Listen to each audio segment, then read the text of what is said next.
దేవుని నామానికి వందనాలు. విచ్చేసిన మీ అందరికీ కూడా శుభాకాంక్షలు తెలియజేస్తున్నాను. ఫ్రెండ్స్ మిషనరీ ప్రేయర్ బ్యాండ్ స్నేహితుల సవార్థిక ప్రార్థనా దళంలో పనిచేస్తున్న ప్రతి మిషనరీ తరపున మీకు మా శుభములు తెలియజేస్తున్నాం, వందనాలు తెలియజేస్తున్నాను. సభాముఖంగా మరి మీరు ఎఫ్ఎంబీవికి ఇస్తున్న ప్రార్థన, సహకారం, సహాయం వాటన్నిటిని బట్టి మీకు మా హృదయపూర్వక వందనాలు తెలియజేసుకుంటున్నాను. మరి దేవుని దాసులు చెప్పినట్లు మేము ప్రస్తుతం చెన్నైలో ఉంటున్నాం. నేను నా భార్య ఎఫ్ఎంపీబీలో గత 18-20 సంవత్సరాలుగా మేము పనిచేస్తున్నాం. మరి ప్రస్తుతానికి మా ఇద్దరిని కూడా పరిపాలనా విభాగంలో మమ్మల్ని వేశారు. మీకు తెలిసినట్లు ఎఫ్ఎంపీబీలో 1000 మంది పైగా మిషనరీలు, 1200 పైగా సువార్థికులు ఉన్నారు. అంతా కలిపి 2400 మంది ఉన్నారు. కాబట్టి ఇంత పెద్ద సంస్థను నడిపించడానికి పరిపాలన కూడా అవసరం ఉంటుంది. ఆ కారణం చేత ఆ యొక్క హెడ్ క్వార్టర్స్లో నేను నా భార్య ప్రస్తుతం మిషనరీస్గా చేస్తున్నాం. మరి ఈరోజు మీ మధ్య ఉండడానికి దేవుడు ఇచ్చిన అవకాశం బట్టి, అలానే పాస్టర్ గారు, అమ్మగారు, మరి చిన్న పాస్టర్ గారు, మా చిన్నమ్మగారు మాకు ఇచ్చినటువంటి ఈ సదవకాశాన్ని బట్టి వారిని అభినందిస్తూ దేవునికి వందనాలు చెల్లిస్తున్నాను. ఇంతవరకు కూడా మీరు ఎంతో చక్కటి వాక్యాన్ని వింటూ వచ్చారు. మంచి మంచి దైవజనులు భారంతో, సిద్ధపాటుతో మరి మీకు పాస్టర్ గారు ఇచ్చినటువంటి అంశాలను ఆధారం చేసుకొని వారు మాట్లాడారు. ఈరోజు మనకిచ్చిన అంశం ఏమిటంటే ప్రేషితోద్యమం సంఘం యొక్క బాధ్యత. అంటే మిషనరీ సేవలో సంఘ బాధ్యత ఎంతవరకు ఉందా లేదా, ఉంటే ఎంతవరకు అన్న అంశాన్ని మనకిచ్చారు 2 రోజులుగా. మరి ఆ విధంగా మనం ఆలోచించడానికి పరిశుద్ధాత్మ దేవుడే మనకు సహాయం చేసేలాగా ప్రార్థన చేసుకుందాం. దేవుని వాక్యాన్ని చూద్దాం. అపోస్తుల కార్యం 13వ అధ్యాయం. అపోస్తుల కార్యం 13వ అధ్యాయంలో మొదటి నుంచి చదువుతున్నాను, గమనించండి. అంతియోకయలోనున్న సంఘములో బర్నబా, నిగెరు అనబడిన సిమయోను, కురేనీయుడైన లుకియా, చతుర్థాధిపతి అయిన హేరోదుతో కూడా పెంచబడిన మనయేసు, సౌలు అను ప్రవక్తలను బోధకులను ఉండిరి. 2వ వచనం. వారు ప్రభువును సేవించుచు ఉపవాసము చేయుచుండగా పరిశుద్ధాత్మ, నేను బర్నబాను సౌలును పిలిచిన పని కొరకు వారిని నాకు ప్రత్యేకపరచురని వారితో చెప్పాను. అంతటా వారు ఉపవాసముండి ప్రార్థన చేసి వారి మీద చేతులుంచి వారిని పంపిరి. ప్రార్థన చేసుకుందాం. మా ప్రభు, మా దేవ, ఈ సాయంత్రపు వేళ నీ మాటల ద్వారా మాకు క్షేమాన్ని, ఆశీర్వాదాన్ని ప్రసాదించమని వేడుకుంటున్నాం. సంఘంగా ప్రేషితోద్యమంలో మా పాత్ర మేము ఎరుగునట్లు మా మనోనేత్రాలు తెరవమని వేడుకుంటున్నాం. దురాత్ముడు చేసే ప్రతి ఆటంకాన్ని యేసుక్రీస్తు రక్తంలో లయపరుస్తూ మమ్మల్ని సిలువకు అప్పచెప్పుకుంటూ ఈ ప్రార్థన నీ ప్రియకుమారుడు ప్రభు యేసు నామమున అడిగి వేడుకొంచున్నాం తండ్రి, ఆమేన్. అంతియోకయ అనే ఒక పట్టణం ఉంది. ఆనాడు రోమా ప్రభుత్వంలో ఉన్నటువంటి 3 ప్రధాన పట్టణాలలో ఇదొక పట్టణం. 1 రోమా, 2 అలెగ్జాంద్రియా, 3 అంతియోకయ. చెప్పండి చూద్దాం. నేను కొంచెం స్వేచ్ఛగా మిమ్మల్ని ప్రశ్నిస్తుంటాను, ఎందుకంటే మనకి ఈ సభల పేర్లు ఏమిటంటే రివైవల్ మీటింగ్స్ కాదు. ఏంటండి పేరు? బైబిల్ తరగతి అంటే క్వశ్చన్ లేకుండా తరగతి నడవదు కదా. కాబట్టి క్వశ్చన్ నేను వేయాలి, మీరు చెప్పాలి. ఈ విధంగా వేయడం ద్వారా మీకు వస్తుంది. ఒకవేళ మీరు పొరపాట్ల నిద్రపోతే మెలకు వస్తుంది. సరేనా? కాబట్టి ప్రశ్నలు వేస్తాను. మీకు ఎవరికైనా నా మీద కష్టం ఉంటే మీటింగ్ అయినాక మనం చూసుకుందాం. అంతవరకు కూడా ప్రశ్నలకు జవాబు చెప్పడానికి సిద్ధంగా ఉండండి. ఏంటి ఆ 3 పట్టణాలు చెప్పండి. అందరూ మెలకుగా ఉన్నారు, థ్యాంక్ గాడ్. అందులో ఒక పట్టణం అంతియోకయ. అయితే స్టెఫను విషయంలో శ్రమ కలిగినప్పుడు స్టెఫను మొట్టమొదటి హతసాక్షి అయిపోయినప్పుడు ఆ శ్రమల వల్ల అక్కడ ఉన్నటువంటి శిష్యులు చాలామంది చెదిరిపోయారు. వారు చెదిరిపోతూ అంతియోకయ వరకు కూడా వచ్చారు. చూడండి 11వ అధ్యాయం 19వ వచనం. స్టెఫను విషయంలో కలిగిన శ్రమను బట్టి చెదిరిపోయిన వారు యూదులకు తప్ప మరెవరికి వాక్యము బోధింపక ఫెనెకే, కుప్రా, అంతియోకే ప్రదేశముల వరకు సంచరించిరి. అంతవరకు కూడా వచ్చేసారు. ఓ విధంగా శ్రమ సువార్త అనేక ప్రాంతాలకు చేరడానికి అవకాశం కలిగింది. వారికే యెరూషలేములో ఆ సంఘంలో శ్రమ రాకపోయినట్లయితే వారు అక్కడే కూర్చొని ఉజ్జీవ పాటలు పాడుకునేవారేమో. కానీ ఎప్పుడైతే శ్రమ వచ్చిందో ఎవరి ప్రాణాలు వారు దక్కించుకోవడానికి వీలుగా వారు చెదిరిపోయారు.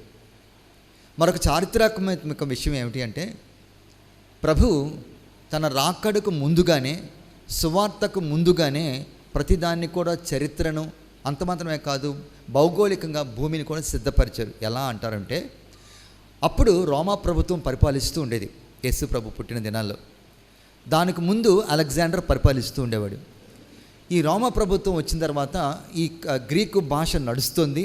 ప్రభుత్వం చూస్తే రోమా ప్రభుత్వం. సూర్యుడు అస్తమించినంత వరకు కూడా వాళ్ళు చేస్తుండేవారు. ఈ రోమా ప్రభుత్వం ప్రపంచానికి అందించింది ఏమిటంటే రోడ్లు వేశారు. అశోకుడి కాలంలో ఏం జరిగిందండి? అశోకుడు చెట్లు నాగేటాడు, కానీ ఈ రోమా వారు రోడ్లు వేశారు. రోడ్లు వేయడమే మాత్రం కాకుండా అక్కడక్కడ చిన్న చిన్న విడిదులుగా, సత్రాలుగా కట్టారు వాళ్ళు. ఆ కారణం చేత చెదిరిపోయిన వారు ఈ రోడ్ల మీద నడుచుకుంటూ సత్రాల్లో చేరినప్పుడు అక్కడ చేరిన వారికి సువార్త ప్రకటించడానికి ప్రభు ఎంత చక్కగా ప్రణాళిక వేశారో చూశారు. దేవుని స్తోత్రం చెప్పండి. మన దేవుడు ఏం చేసినా పర్ఫెక్ట్గా ఉంటుంది. వాళ్ళు అనుకున్నారు శ్రమ ఎందుకు వచ్చిందో బాబో అనుకున్నారు, కానీ ఆ శ్రమ వల్ల సువార్త ఇతరులకు అందడానికి దేవుడు అవకాశాలు కల్పించి రోడ్లు వేయించారు. ఈ విధంగా సువార్త అంతియోకయకు చేరుకుంది. అంతియోకయలో చేరుకున్నప్పుడు సంఘం చేసిన పని ఏమిటో తెలుసా? అక్కడ చూడండి, 11వ అధ్యాయం మనం వెనక్కి వెళ్తున్నాం. 20వ వచనం. కుప్రీలు కొందరును కురేనీలు కొందరును వారిలో ఉండిరి. వీరు అంతియోకయకు వచ్చి గ్రీసు దేశపు వారితో మాట్లాడుచు ప్రభువైన యేసును గూర్చిన సువార్తను ప్రకటించిరి.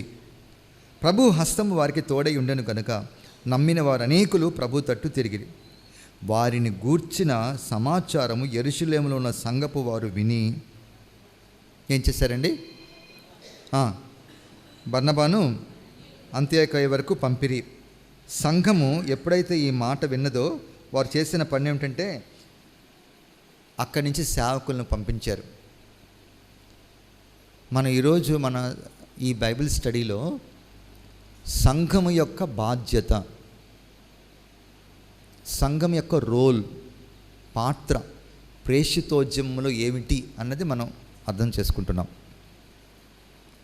యెరూషలేములో అసలు సంఘం స్థాపించబడింది.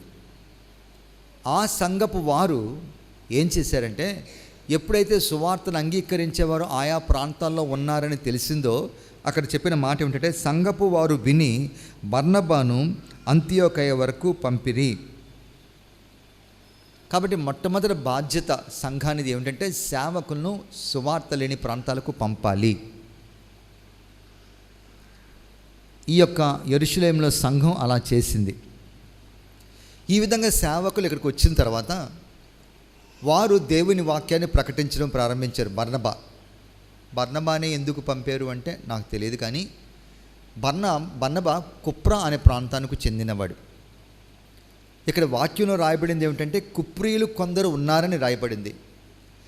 ఆ కారణం చేత యెరూషలేములో ఉన్నటువంటి వారు అక్కడ కుప్రీలు ఉన్నాడు, ఇతను కుప్రీయుడు, యేసు ప్రభుని నమ్ముకున్నాడు, అంటే యూదుడే కానీ కుప్రలో పెరిగాడు కాబట్టి ఇతనికి ఆ భాష వచ్చు కాబట్టి అతను వెళితే వాళ్ళతో వాక్యం బాగా చెప్పొచ్చు అనే ఉద్దేశం కలిగారో ఏమో తెలియదు, కానీ పరిశుద్ధాత్మ నడిపింపు చేత బర్నబాను అంతియోకయకు పంపించారు.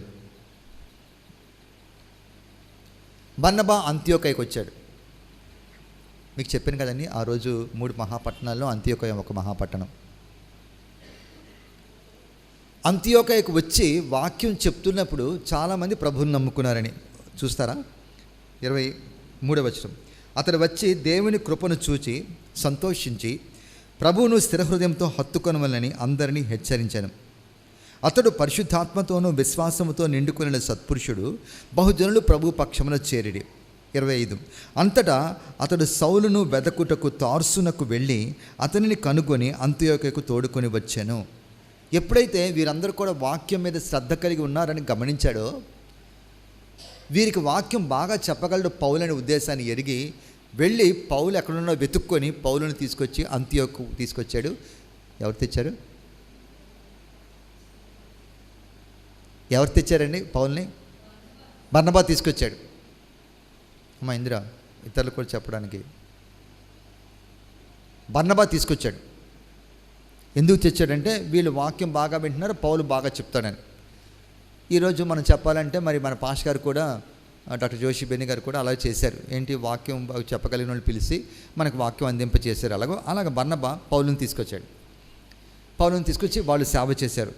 వాళ్ళు ఏమైంది, 36వ వచనం 26వ వచనం చూస్తే వారు కలిసి 1 సంవత్సరమే చేశారంటండి. అక్కడ ఎన్ని సంవత్సరాలు చేశారు? ఎవరెవరు కలిసి చేశారు? పౌలు బర్నబా చేశారు. ఎక్కడ చేశారు? చేసిన తర్వాత అక్కడ విశ్వాసులను, శిష్యులను క్రైస్తవులు అన్నారంట. అక్కడ శిష్యులను క్రైస్తవులు. నెక్స్ట్ వచ్చిన ఫాలోయింగ్ ఏంటంటే, మొట్టమొదట అంతియోకయలోని శిష్యులు క్రైస్తవులు అనబడిరి. అంతవరకు క్రైస్తవులు అనే మాట లేదు.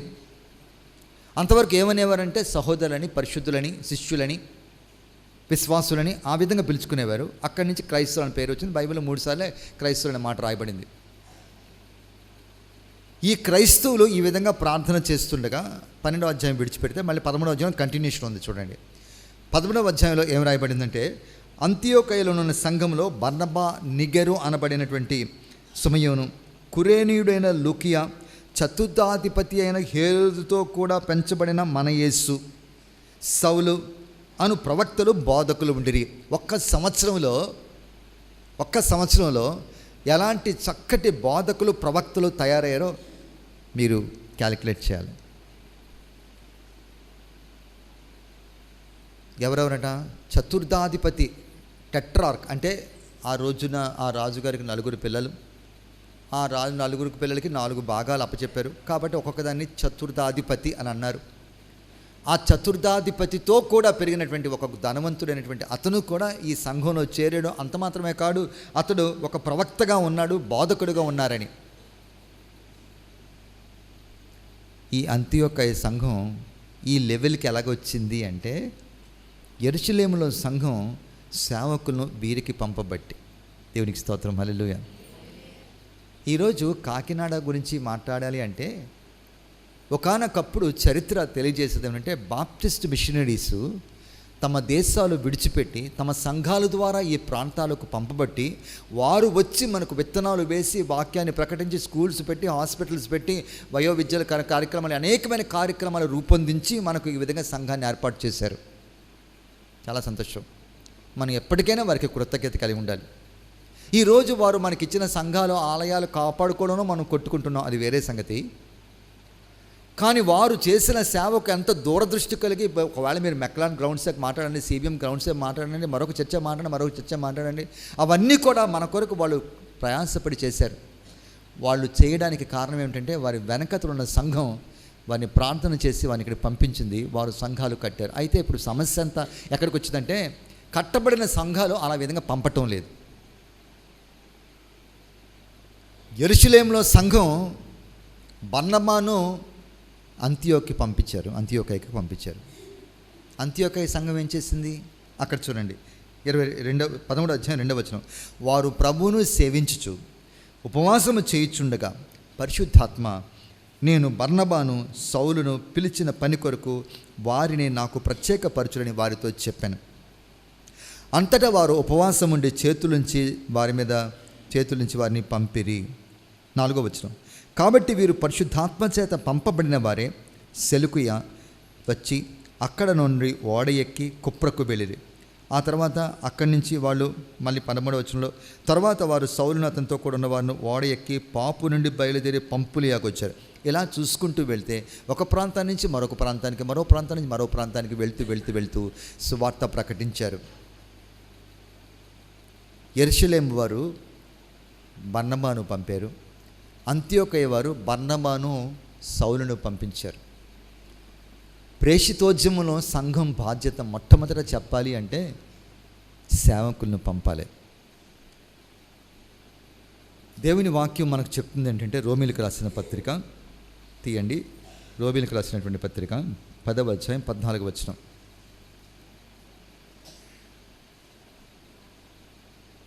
చదువుతారా? నువ్వు చదువమ్మా. 10వ అధ్యాయం 14. వారు విశ్వసింపని వానికి ఎట్లు ప్రార్థన చేయుదురు, వినని వారిని ఎట్లు విశ్వసించుదురు? ప్రకటించువాడు లేకుండా వారు ఎట్లు విందురు? ప్రకటించువారు పంపబడిన ఎల్లా ఎట్లు ప్రకటించుదురు? ప్రకటించువారు పంపబడిన ఎల్లా వాటిలో ఎట్లు ప్రకటిస్తారు అని పౌలు చాలా చక్కటి మ్యాథమెటికల్ డెరివేషన్, ఒక ఈక్వేషన్ ఇచ్చాడు. వారు వినని వాని గురించి ఎలా విశ్వాసం ఉంచుతారు? వారు వినాలి అంటే ఒకళ్ళు ఎవరైనా ప్రకటించాలి. ఒకళ్ళు ఎవరైనా ప్రకటించాలంటే వారు ఎవరైనా పంపాలి. వారిని పంపకుండా వారు ఎలా వెళ్తారు? వెళ్ళకుండా వారు ఎలా చెప్తారు? వారు చెప్పకుండా వారు ఎలా వింటారు? వారు వినకుండా వారు ఎలా విశ్వాసం ఉంచుతారు? వారు విశ్వాసం ఉంచుకుని వారు ఎలా రక్షించబడతారని చక్కటి ఒక నిరూపణ ఇస్తున్నాడు భక్తుడైన పౌలు రోమీయులకు రాసిన పత్రిక. వారు పంపబడిన ఎల్లా వారు ఎట్లు ప్రకటిస్తారు. సంఘం ఏం చేయాలి అంటే మొదటి పని ఏమిటంటే పంపించాలి. దేవుని యందు ప్రియమైన వాళ్ళారా, దేవుని రాకడ సమీపిస్తుంది. మరొక గొప్ప విషయం ఏంటంటే మన భారతదేశం తలుపులు తెరిచి ఉంది. ఎన్నో అద్భుతాలు దేవుడు మన దేశంలో జరిగిస్తున్నాడు. ప్రపంచంలో 250 దేశాలు ఉన్నాయనుకుంటే అందులో రమారమి 49 దేశాలు ఐరన్ కర్టన్ కింద సువార్తకు అనుకూలం లేకుండా ప్రతికూలంగా ఉన్నటువంటి ప్రాంతాలు ఉండగా, మరికొన్ని దేశాలేమో అభ్యంతరం కనపరుస్తుండగా, ప్రపంచంలో అతిపెద్ద దేశాల్లో ఒక దేశమైన మన భారతదేశంలో మత స్వాతంత్రం అంటే మనం రెచ్చిపోవాలండి. హల్లెలూయా! ఎంత గొప్ప దేశం మనది, ఎంత గ్రేట్ ఎంత గ్రేట్. మీరు ఏదైనా ఇస్లామిక్ కంట్రీస్కి వెళ్ళి యేసుప్రభు గురించి మాట్లాడతారంటే అనుకూలం లేదు. అబుదాబి అనే ప్రాంతంలో వాళ్ళందరికీ కూడా రాజుగారు ఒకళ్ళ దగ్గర ఆరాధన చేసుకోమని చెప్పారట. అయితే వాళ్ళు సంబరపడిపోయి ఆ ప్లేస్ పైన వాళ్ళు సిలువ గుర్తు పెట్టారు. సిలువ గుర్తు వేసి ఏదో ఈసీసీ అని ఏదో పేరు పెట్టుకున్నారు. వాళ్ళు పెట్టుకుంటే రాజుగారు చూసి సిలువ తీసిమన్నాడు. ఆయన ప్రార్థన చేసుకుంటే చేసుకోండి, కానీ ఇలాంటి సింబల్స్ ఏ తాలూకా అవి ఉండడానికి వీల్లేదు. అలాంటిది మన భారతదేశంలో 180 మంది హైందవులైనా సువార్త ప్రకటించుకోవడానికి ఎంతవరకు కూడా తలుపులు తెరిచి ఉన్నాయంటే మనకి ఎంత గొప్ప కృప. ఇలాంటి పరిస్థితిలో ప్రేషితోద్యమం మనం అనుకోవడం కంటే ప్రేషితోద్యమంలో నా పాత్ర ఏమిటని మన సంఘం నుంచి యవనస్తుని పంపకపోతే ఎన్ని మీటింగ్స్ పెట్టుకున్నా అలానే ఉంటుంది. మీటింగులు పెట్టుకున్నామని చెప్పుకోవడానికి తప్ప ఫలితాలు ఉంటాయా అని అనుమానం వేస్తుంది. యెరూషలేము సంఘం బర్నబాను పంపింది. అంతియోకయ సంఘం బర్నబాని పౌలుని పంపించింది. వారు వెళ్ళారు, అనేక ప్రాంతాలు సువార్త ప్రకటించారు. మైనర్ ఏషియా అంతట్లోనూ సువార్త ప్రకటించాడు భక్తుడైనటువంటి పౌలు. వారు ఆ విధంగా పంపబట్టి వారు పంపినప్పుడు ఒక కార్యం చేశారు. 13వ అధ్యాయం 3వ వచనం. అంతటా వారు ఉపవాసం ఉండి వారి మీద చేతులుంచి వారిని పంపిరి. అంతటా వారు ఉపవాసం ఉండి తర్వాత ఏం చేశారండి? చేతులుంచి వారిని పంపారట. చేతులు ఉంచడంలో వారు తెలియజేస్తున్న ఒక సత్యం ఏమిటంటే మేము మిమ్మల్ని అభిషేకిస్తున్నాం. మరొక విషయం ఏమిటంటే పాత నిబంధనలో స్కేప్ గోట్ అని ఒక మేక లేకపోతే ఒక గొర్రెను కానీ ఏం చేస్తారంటే దాన్ని తీసుకొచ్చి సమాజం మధ్యలో నిలబెట్టి యాజకుడు దాని మీద చేతులు పెట్టి సమాజం యొక్క పాపాలన్నీ కూడా దాన్ని ఒప్పుకొని దాన్ని చంపివేసేవారు. కొన్నిసార్లు అడవుల్లో విడిచిపెట్టేవారు. మా పాపానికి బదులుగా నువ్వు చనిపోతున్నావని, మా స్థానంలో నువ్వు ఉన్నావని. ఆ విధంగా వారు దానికి గుర్తుగా వాళ్ళు అలా చేస్తుండేవారు. వీరు చేతులు వేయడం ద్వారా ఏమంటున్నారంటే మేము వెళ్ళాలి, కానీ మాకు పిలుపు లేదు. మీకు పిలుపు ఉంది, మీరు మా స్థానంలో మీరు వెళ్తున్నారు. మేము మిమ్మల్ని అభిషేకిస్తున్నాం, మీ బాధ్యత మీ భారం మాదని తెలియజేస్తున్నాం. మీరు మా పక్షంగా వెళ్ళేటువంటి ప్రతినిధులు, మీ వెనకతల మేముంటాం అనేటువంటి ఒక హామీని, ఒక భరోసాను వారు పలుకుతూ వారిని పంపిస్తున్నారని మనకు అర్థమవుతుంది. పంపించండి అని అనడంలో వాళ్ళని వదిలేసి మీరేదో ప్రశాంతంగా ఉండమని కాదు. వారి పూర్తి బాధ్యతలు మీరు చేపట్టాలని అర్థం పంపడం అంటే. పంపువారు లేకపోతే వారు ఎలా వెళ్తారు అన్నాడు. పంపువారు అంటే వెళ్ళిపోనాయన అని సెలవు చీటి ఇచ్చేయడం కాదు. వారి వెనుక ఉండి వారి పూర్తి ఆత్మీయ శారీరక ఆర్థిక బాధ్యతలు చేపట్టేటువంటి స్థితి నువ్వు ఉంటేనే నువ్వు పంపబడిన వాడిగా వస్తావు, లేకపోతే నువ్వు పంపబడిన వాడు కాదు. దేవుడు అందరినీ పిలుస్తాడని నేను చెప్పటం లేదు. మీరు గమనిస్తే ఇక్కడ 13వ అధ్యాయం మొదట్లో అంతియోకాయలో ఉన్న సంఘంలో బర్నబా, నిగెరు అనబడే సుమియోను, కురేనీయుడైన లుకియా, చతుర్జాధిపతి అని హేరోతో కూడా పెంచబడిన మనయేసు, సౌలు, ఇలాంటి ప్రవక్తలు కొద్దిమంది ఉన్నారు. వారెవ్వరినీ కూడా దేవుడు పిలవలేదు, ఈ ఇద్దరినే పిలిచారంట. వారు ఉపవాసం ఉండి ప్రార్థన చేస్తుండగా దేవుడు వీరిని నా కొరకు ప్రత్యేకపరచని చెప్పారు. మీరు ఎప్పుడైనా అబ్జర్వ్ చేశారో లేదో కానీ మీకు దర్శనాలు కళ్ళు వస్తుంటాయి, తలంపులు రావచ్చు, లేకపోతే నడిపింపు రావచ్చు. అవి ఎప్పుడు కూడా మనం ఏ ప్రార్థన అంశాల మీద ప్రార్థన చేస్తామో ఆ అంశాల మీదనే దేవుడు మనతో మాట్లాడతాడు.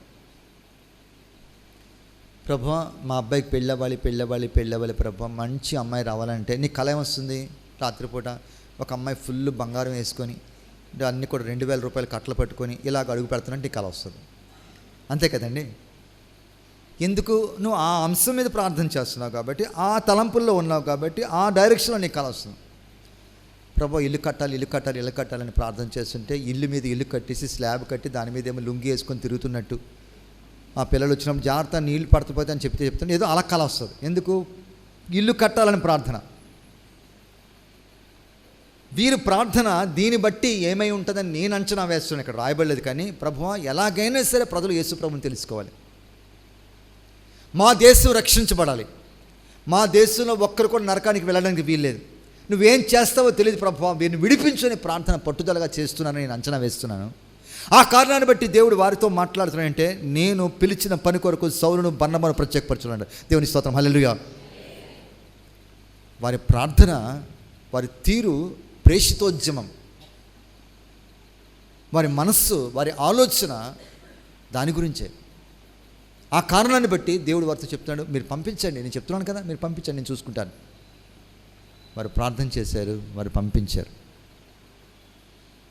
ఆ కారణం చేతనే వీరు మళ్ళీ ఆ ఫస్ట్ మిషనరీ జర్నీ చేసుకుంటూ తిరిగి వచ్చి వాళ్ళకి నివేదిక సమర్పిస్తారు. ఇదిగో మేము పలానా చోటుకి వెళ్ళినప్పుడు పలానా చోటు జరిగిందని.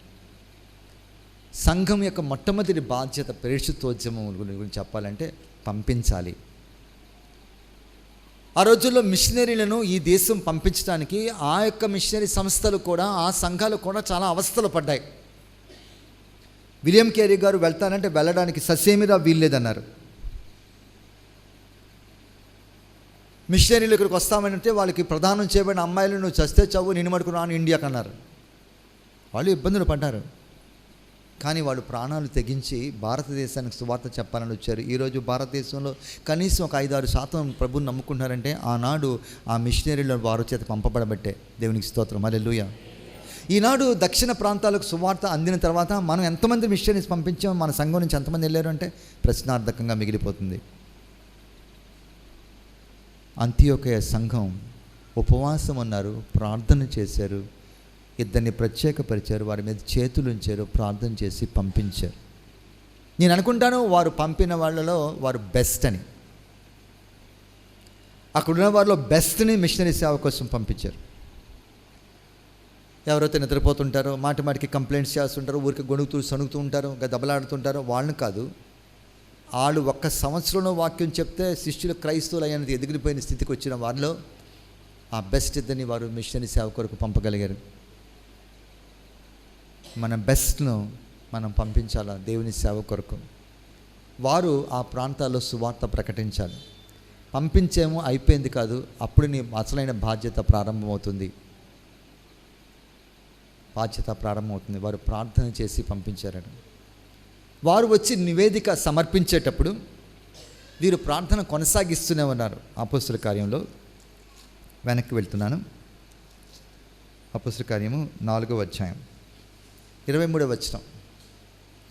సేవకులు సేవ చేసి తిరిగి వచ్చిన తర్వాత సంఘంలో ఆ నివేదిక సమర్పించినప్పుడు సంఘం యొక్క స్పందన మనం చూస్తున్నాం. 23. వారు విడుదల పొంది తమ స్వజనుల యొద్దకు వచ్చి ప్రధాన యాజకులను పెద్దలను తమతో చెప్పిన మాటలన్నింటినీ వారికి తెలిపిరి. వారు విని ఏక మనస్సుతో దేవునికి ఎట్లు బిగ్గరగా మొర్రపెట్టిరి. ఆ రిపోర్ట్ ఇలా చెప్తున్నప్పుడు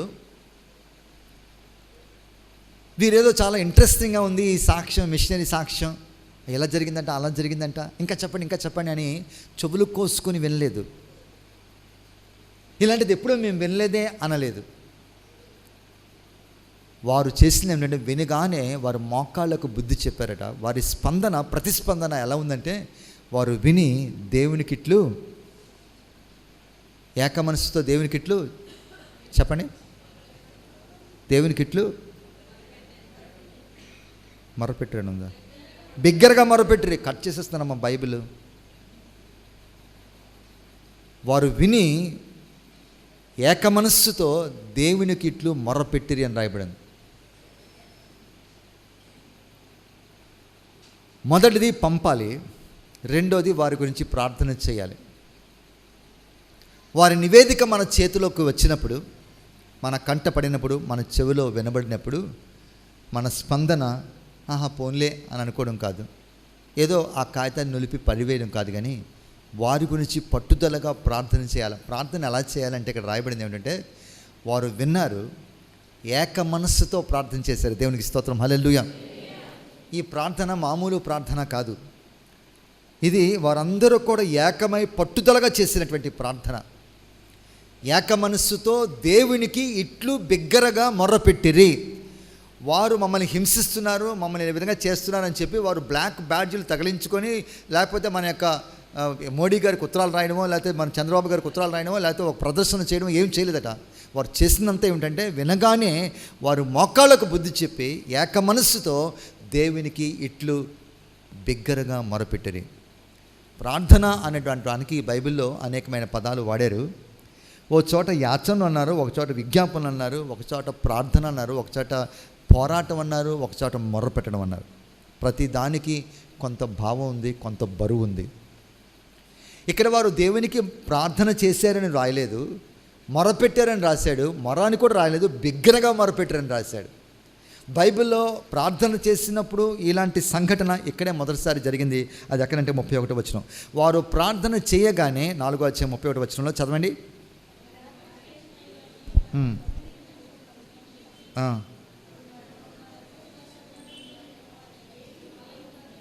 వాక్యమును ధైర్యముగా బోధించిరి.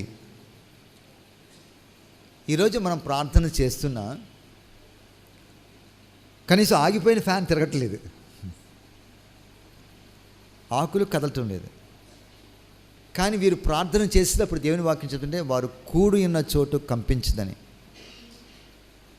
వారి ప్రార్థన ఆషామాషి ప్రార్థన కాదు. నేను 40 రోజులు ఉపవాసం ఉండి ప్రార్థన చేశాను హో అని చెప్పుకోవడానికి చేసిన ప్రార్థన కాదు. చెప్పుకోవడం ద్వారా, ఇతరుల ద్వారా భక్తి పరులు అనిపించుకోవడానికి చేసిన ప్రార్థన కాదు. పాస్ గారి యొక్క ఒత్తిడి తట్టుకోలేక, ఆయన గోల తట్టుకోలేక చేసిన ప్రార్థన కాదు. వారు అంతర్గతంగా, వారు మటుకు వారు స్వచ్ఛందంగా భారముతో చేసిన ప్రార్థన కాబట్టి ఆ ప్రార్థనకు దేవుని వాక్యం ఇచ్చిన పేరు ఏమిటంటే బిగ్గరగా మొరపెట్టిరని. ఆ ప్రార్థన ఫలితం ఏమిటంటే వారు కూడిన చోట కంపించిందని. కంపించి ఆగిపోలేదట, కానీ వాక్యం రాయబడింది అంటే వారందరూ పరిశుద్ధాత్మతో నింపబడిన వారే దేవుని వాక్యమును ధైర్యముగా బోధించిరి. ప్రేషితోద్యమంలో సంఘం యొక్క బాధ్యత నంబర్ 1 పంపించాలి. పంపడం మాత్రమే కాదు, వారి గురించి ప్రార్థన చేయాలి. ప్రార్థన ఎలా చేయాలంటే పట్టుదలతో చేయాలి, ఏక మనస్సుతో చేయాలి, బిగ్గరగా చేయాలి, మొర్రపెట్టి ప్రార్థన చేయాలి. ఎంతవరకు ప్రార్థన చేయాలి? దేవుని దాసులు పరిశుద్ధాత్మ చేత నింపబడి బహుధైర్యంగా దేవుని వాక్యమును బోధించడం అనేటువంటి కృప వచ్చే వరకు కూడా వీరు ప్రార్థన కొనసాగించాలి. ఏమండి, వాక్యం చెప్పడం చాలా లైట్గా తీసుకోకండి. వాక్యం చెప్పడం చాలా సవాల్తో కూడింది.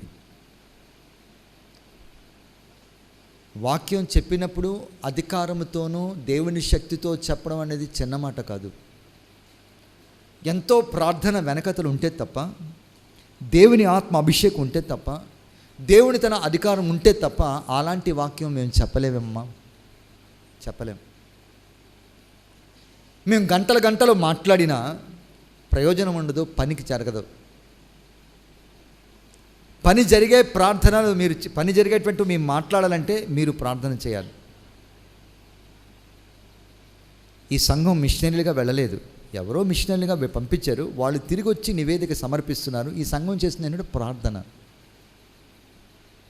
పంపించాము చేతులు దులుపుకోవడం కాదు, చేతుల నుంచి పంపించామనే విషయాన్ని గమనించి నా చెయ్యి వారి బాధ్యత వహించాలనే విషయాన్ని గుర్తించాలి, వారి గురించి ప్రార్థన చేయాలి.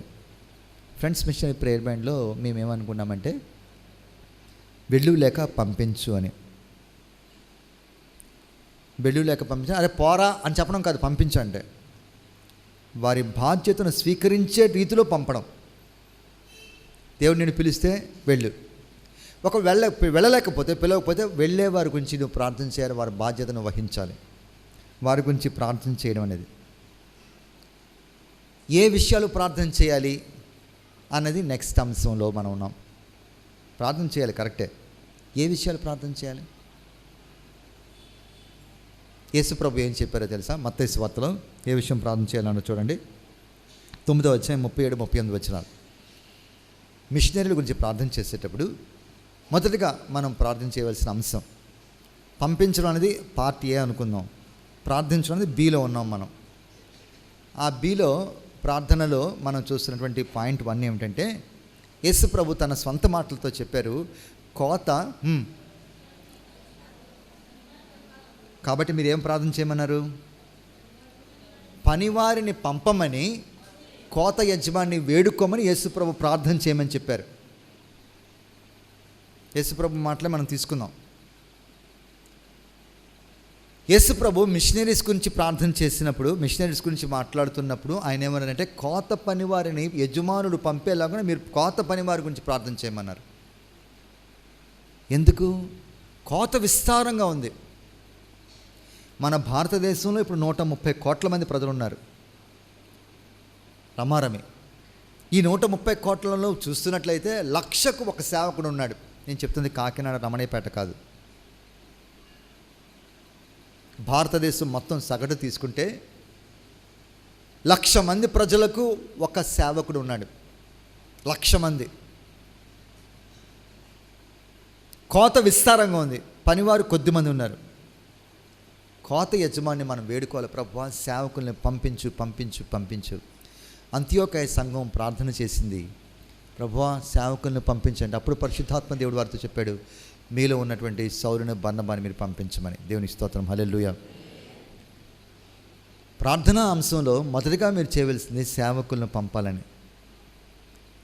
మన భారతదేశంలో రమారమి 4,635 జాతుల్లో 400 జాతుల మధ్యన సేవ జరుగుతుంది సుమారుగా. ఒకవేళ 1,632 భాషలు ఉన్నాయని అంచనా వేస్తే 45 భాషల్లో బైబిల్ ఉంది, మరొక 50 భాషల్లో కొద్దిగా దేవుని వాక్యం ఉంది. ఇంకా రమారమి ఎలగలేదన్నా ఒక 1,500 లేకపోతే 1,400 భాషలు బైబిల్ లేకుండా ఉన్నాయి. యేసుప్రభు చెప్తున్నారు, కోత విస్తారంగా ఉంది, పనివారు కొద్దిమందిగా ఉన్నారు. కోత పనివారిని పంపించమని కోత యజమానిని వేడుకోండి అన్నారు. వేడుకోవాలి. మీ దిన ప్రార్థనలో ప్రేషితోత్తమ భాగంగా ప్రభువా సేవకుల్ని పంపండి, సేవకుల్ని లేపండి. మన పిల్లలందరూ ఎంతెంతో బాగా చదువుకోవాలి, బాగా ఉద్యోగాలు చేసి సంపాదించుకోవాలి, జీతాలు కలిగి ఉండాలని ఆశిస్తాం. కానీ మన పిల్లల్ని కూడా సేవకు పంపడానికి మనం ప్రార్థన చేయాలి. వారు కూడా దేవుని పని ఏదో విధంగా చేసేలాగున మనం ప్రార్థన చేయాలి. మాకు 2 పిల్లలు, మేము ప్రార్థన చేస్తున్నాం, దేవుడు వారిని ఏదో విధంగా సేవలో వాడుకోవాలని. ప్రభు ద్వారం తెరిచారు. అబ్బాయి ఏమో ప్రస్తుతం తన ఉద్యోగం చేసుకుంటూ జైల్లో, విశాఖపట్నం జైల్లో సేవ చేయడానికి ప్రభు అవకాశం, ద్వారాలు ఇచ్చి లైసెన్స్ ఇచ్చారు. మా అమ్మాయి కూడా డాక్టర్గా ఉంది, తనేమో మిషనరీకి సేవగా వెళ్ళాలని తను ఒరిస్సా రాష్ట్రానికి వెళ్ళి అక్కడ ఒక రిమోట్ ప్రాంతంలో మిషనరీ డాక్టర్గా వెళ్ళినప్పుడు ప్రభుత్వం, ఆంధ్రప్రదేశ్ ప్రభుత్వం లాభం లేదు, నువ్వు వచ్చేసి నువ్వు ఆంధ్రప్రదేశ్లో చేయాలి, లేకపోతే 15 లక్షలు కట్టమంటే విడిచిపెట్టి వచ్చేసింది. ఏదో విధంగా వాళ్ళు సేవ చేయాలని నేను ఆశపడుతూ ప్రార్థన చేస్తున్నాను. కోత యజమాను మనం వేడుకోవాలి. ప్రభువా, కోత విస్తారంగా ఉంది, పనివారు కొద్దిమంది ఉన్నారు, కోతకు యజమానుడైన నీవే నువ్వు కనికరించి సేవకులు పంపాలని ప్రార్థన చేయాలి. మన భారతదేశంలో ఇలాంటి అనుకూలమైన వాతావరణం, గాలులు వీలుస్తున్నప్పుడు మనము అజ్ఞానంగా కళ్ళు మూసుకొని నిద్రపోతున్నట్లయితే తర్వాత మనం చింతించిన, కాలిపోయినాక ఆకులు పట్టుకున్న ప్రయోజనం లేదని తెలియజేస్తున్నాను. రండి, సేవకులు దేవుడు అనుగ్రహించాలని ప్రార్థన చేయండి. ప్రార్థన ఆలకించే దేవుడు మనకున్నాడు. ఈనాడు మన భారతదేశంలో పూర్తిగా హిందూ ప్రభుత్వం వచ్చింది, అయినప్పటికీ మనం సువార్త ప్రకటించుకున్నాం. ఎంత గొప్ప విషయం కాదు. దేవుని స్తోత్రం, హల్లెలూయా. ఈ ప్రభుత్వం, ఎన్డీఏ ప్రభుత్వం గద్దెనెక్కిన తర్వాత వారు చేసినటువంటి మొదటి పనిలో 11,000 FCRAలు కట్ చేశారు. అంటే FCR అంటే ఫారెన్ కరెన్సీ రెగ్యులేటరీ యాక్ట్ అని ఒకటి ఉంది. దాని ద్వారా పేద పిల్లలకు, అనాథులకు ఆశ్రమాలు కల్పించి విదేశాల నుంచి సొమ్ము తెచ్చుకొని సేవ చేసేటువంటి కొన్ని కేంద్రాలు ఉన్నాయి. ఆ కేంద్రాలకు విదేశాల నుంచి సొమ్ము రావడం ద్వారా వీరికి క్రైస్తవ భక్తి మర్యాదల్లో పెంచుతూ వారికి ఆహారాన్ని అందిస్తున్నారు. అలాగా అందించేటువంటివి 11,000 సంస్థల యొక్క ఆర్థిక సహాయాన్ని నిలిపివేశారు. నేను అంటాను, అమ్మ అన్నం పెట్టవు, అడుక్కునివ్వవా? వారికి గతి లేదు, ఏదో రోజుకి ఒక పూట ముద్ద దొరికేది, అది కూడా నువ్వు కొట్టేస్తున్నావు. ఎందుకంటే వారందరూ క్రైస్తవులు అయిపోతున్నారని భయం చేత. ఈ సంవత్సరం మరొక 10,000, మొత్తం మీద 21,000 FCRAలు కట్ చేశారు. ఈలాగున భారతదేశాన్ని పూర్తిగా యేసు ప్రభు నుంచి దూరం చేయాలని, క్రైస్తవ రహిత దేశంగా దీన్ని త్వరగా తయారు చేయడానికని కంకణం కడుతున్నారు. ఇలాంటి సందర్భంలో మనం ప్రార్థన చేయాలంటే, ప్రభు కోత విస్తారంగా ఉంది, తెలియక వారు ఎన్నో చేస్తున్నారు, ఈ సందర్భంలో కనికరించి సేవకులను పంపించు అని కాళ్ళ వేళ పడాలి. ప్రభు కాళ్ళ వేళ నువ్వు పంపించు అని ప్రార్థన చేయాలి. ఒక ఆరోగ్యకరమైన మంచి విషయం చెప్పాలి అంటే, 180 మంది హైందవులైన రామమందిరం అనిపించుకున్నటువంటి ఆ అయోధ్యలో వారు ఒక ఇటుక కూడా వేయలేకపోతున్నారే, వారి నీడ కూడా పడడానికి వీలు లేదని తాళ్ళు కట్టేశారే. దేవుని శక్తిని ఎవరు కాదనగలరు? పరిమితి లేకుండా, దేవుడు అనుమతించకుండా వారు ఏమి చేయగలరు? అలాంటి దేవుడు మనకుండగా ఆ దేవుణ్ణి కోతకు 80 పనివారిని పంపమని మనం అడగకుండా ఉండగలమా? ఉంటామా? యేసు ప్రభు చెప్తున్నారు, బాబు వీరందరూ నా రాజ్యంలో చేరాలి. వీరందరి కొరకు లోక పాపాన్ని మోసుకొని పోవడానికి నేను లోకానికి వచ్చాను, నా ప్రాణాన్ని పెడుతున్నాను. వారు నన్ను తెలుసుకోవడానికి వారికి సేవకులు కావాలి, కోత పనివారు కావాలి. కాబట్టి మీరు తండ్రిని వేడుకోండి, ఆయన పంపిస్తాడు సేవకులను, వారు సువార్త ప్రకటిస్తారు. కాబట్టి పంపించమని ప్రభు చెప్తున్నారు. ప్రకటించి వారు పంపబడిన వారు ఎట్లు వెళ్తారు. వారి గురించి మొదటి అంశంగా మనం అది ప్రార్థన చేయాలి. మరలా యేసు ప్రభువులోకి వస్తే, యేసు ప్రభు సేవకుల గురించి చేసిన ప్రార్థన మనం చూద్దాం. యోహాను సువార్త 17వ అధ్యాయం 11వ వచనం. నేనింకనూ లోకములో ఉండను గాని వీరు లోకములో ఉన్నారు, నేను నీ యొద్దకు వచ్చుచున్నాను. పరిశుద్ధుడైన తండ్రి, మనం ఏకమై ఉన్నలాగున వారును ఏకమై ఉన్నట్లు నీవు నాకు అనుగ్రహించిన నీ నామమందు వారిని కాపాడుము. Thank you. యేసు ప్రభువారు చేసినటువంటి ఒక ప్రార్థన ఇది. దీన్ని హై ప్రీస్ట్లీ ప్రేయర్ అని టెక్నికల్గా అంటారు. ప్రధాన యాజకుడైన యేసు చేసిన ప్రార్థన. ఈ ప్రార్థనలో మొదటిగా యేసు ప్రభు తన విషయాలు ప్రార్థన చేశారు. ఆ తరువాత యేసు ప్రభువారు తన శిష్యుల గురించి ప్రార్థన చేశారు. ఆ తర్వాత 20వ వచనం నుంచి యేసు ప్రభువారు ప్రజలందరి గురించి ప్రార్థన చేశారు. తన శిష్యుల గురించి ప్రార్థన చేస్తున్నప్పుడు యేసు ప్రభువారు ప్రస్తావించిన మొట్టమొదటి అంశం ఏమిటి అంటే, ఆ 11వ వచనం మనకు కనబడుతుంది. నేను నీవు ఎలాగూ ఏకమై ఉన్నామో వీరు కూడా అలాగే ఏకమై ఉండాలి. పార్ట్ ఏలో మీకు చెప్పాను, పంపించాలి. రెండో భాగం బిలో మనం మాట్లాడుకుంటుందంటే ప్రార్థన చేయాలి. బిలో మనం మాట్లాడుకుంటుంది ఏ విషయం ప్రార్థన చేయాలంటే సేవకులను దేవుడు పంపమని మనం ప్రార్థన చేయాలి. లాస్ట్ టైం మేము జార్ఖండ్ వెళ్ళినప్పుడు అగస్టస్ పుష్పరాజ్ అనే వ్యక్తి అన్నాడు, బాబు ఏ విషయం ప్రార్థన చేయమని అడిగితే ఒకటి స్ట్రేట్గా చెప్పాడండి, అన్న మేము 75 ఆరాధనలు చూస్తున్నాం, ఆరాధన సమావేశాలు చూస్తున్నాం, ఒక ఇద్దరు సేవకులైన దేవుడు పంపించేలాగా మీరు ప్రార్థన చేయండి, కనీసం 25 మేము పంచుకుంటాం అంటున్నాడు. మొదటి అంశం సేవకులను పంపమని. రెండో అంశంకి వచ్చేసరికి యేసు ప్రభు చేస్తున్న ప్రార్థనలో మనం చూస్తుంటే తన శిష్యుల గురించి మాట్లాడుతూ ఆయన ఏంటంటే, ప్రభువా మనిద్దరం ఏకమయ్యేలాగా వారు కూడా ఏకమై ఉండాలి అన్నారు. ఎక్కువగా సేవలో వచ్చినటువంటి సమస్యలు ఏమిటో తెలుసా?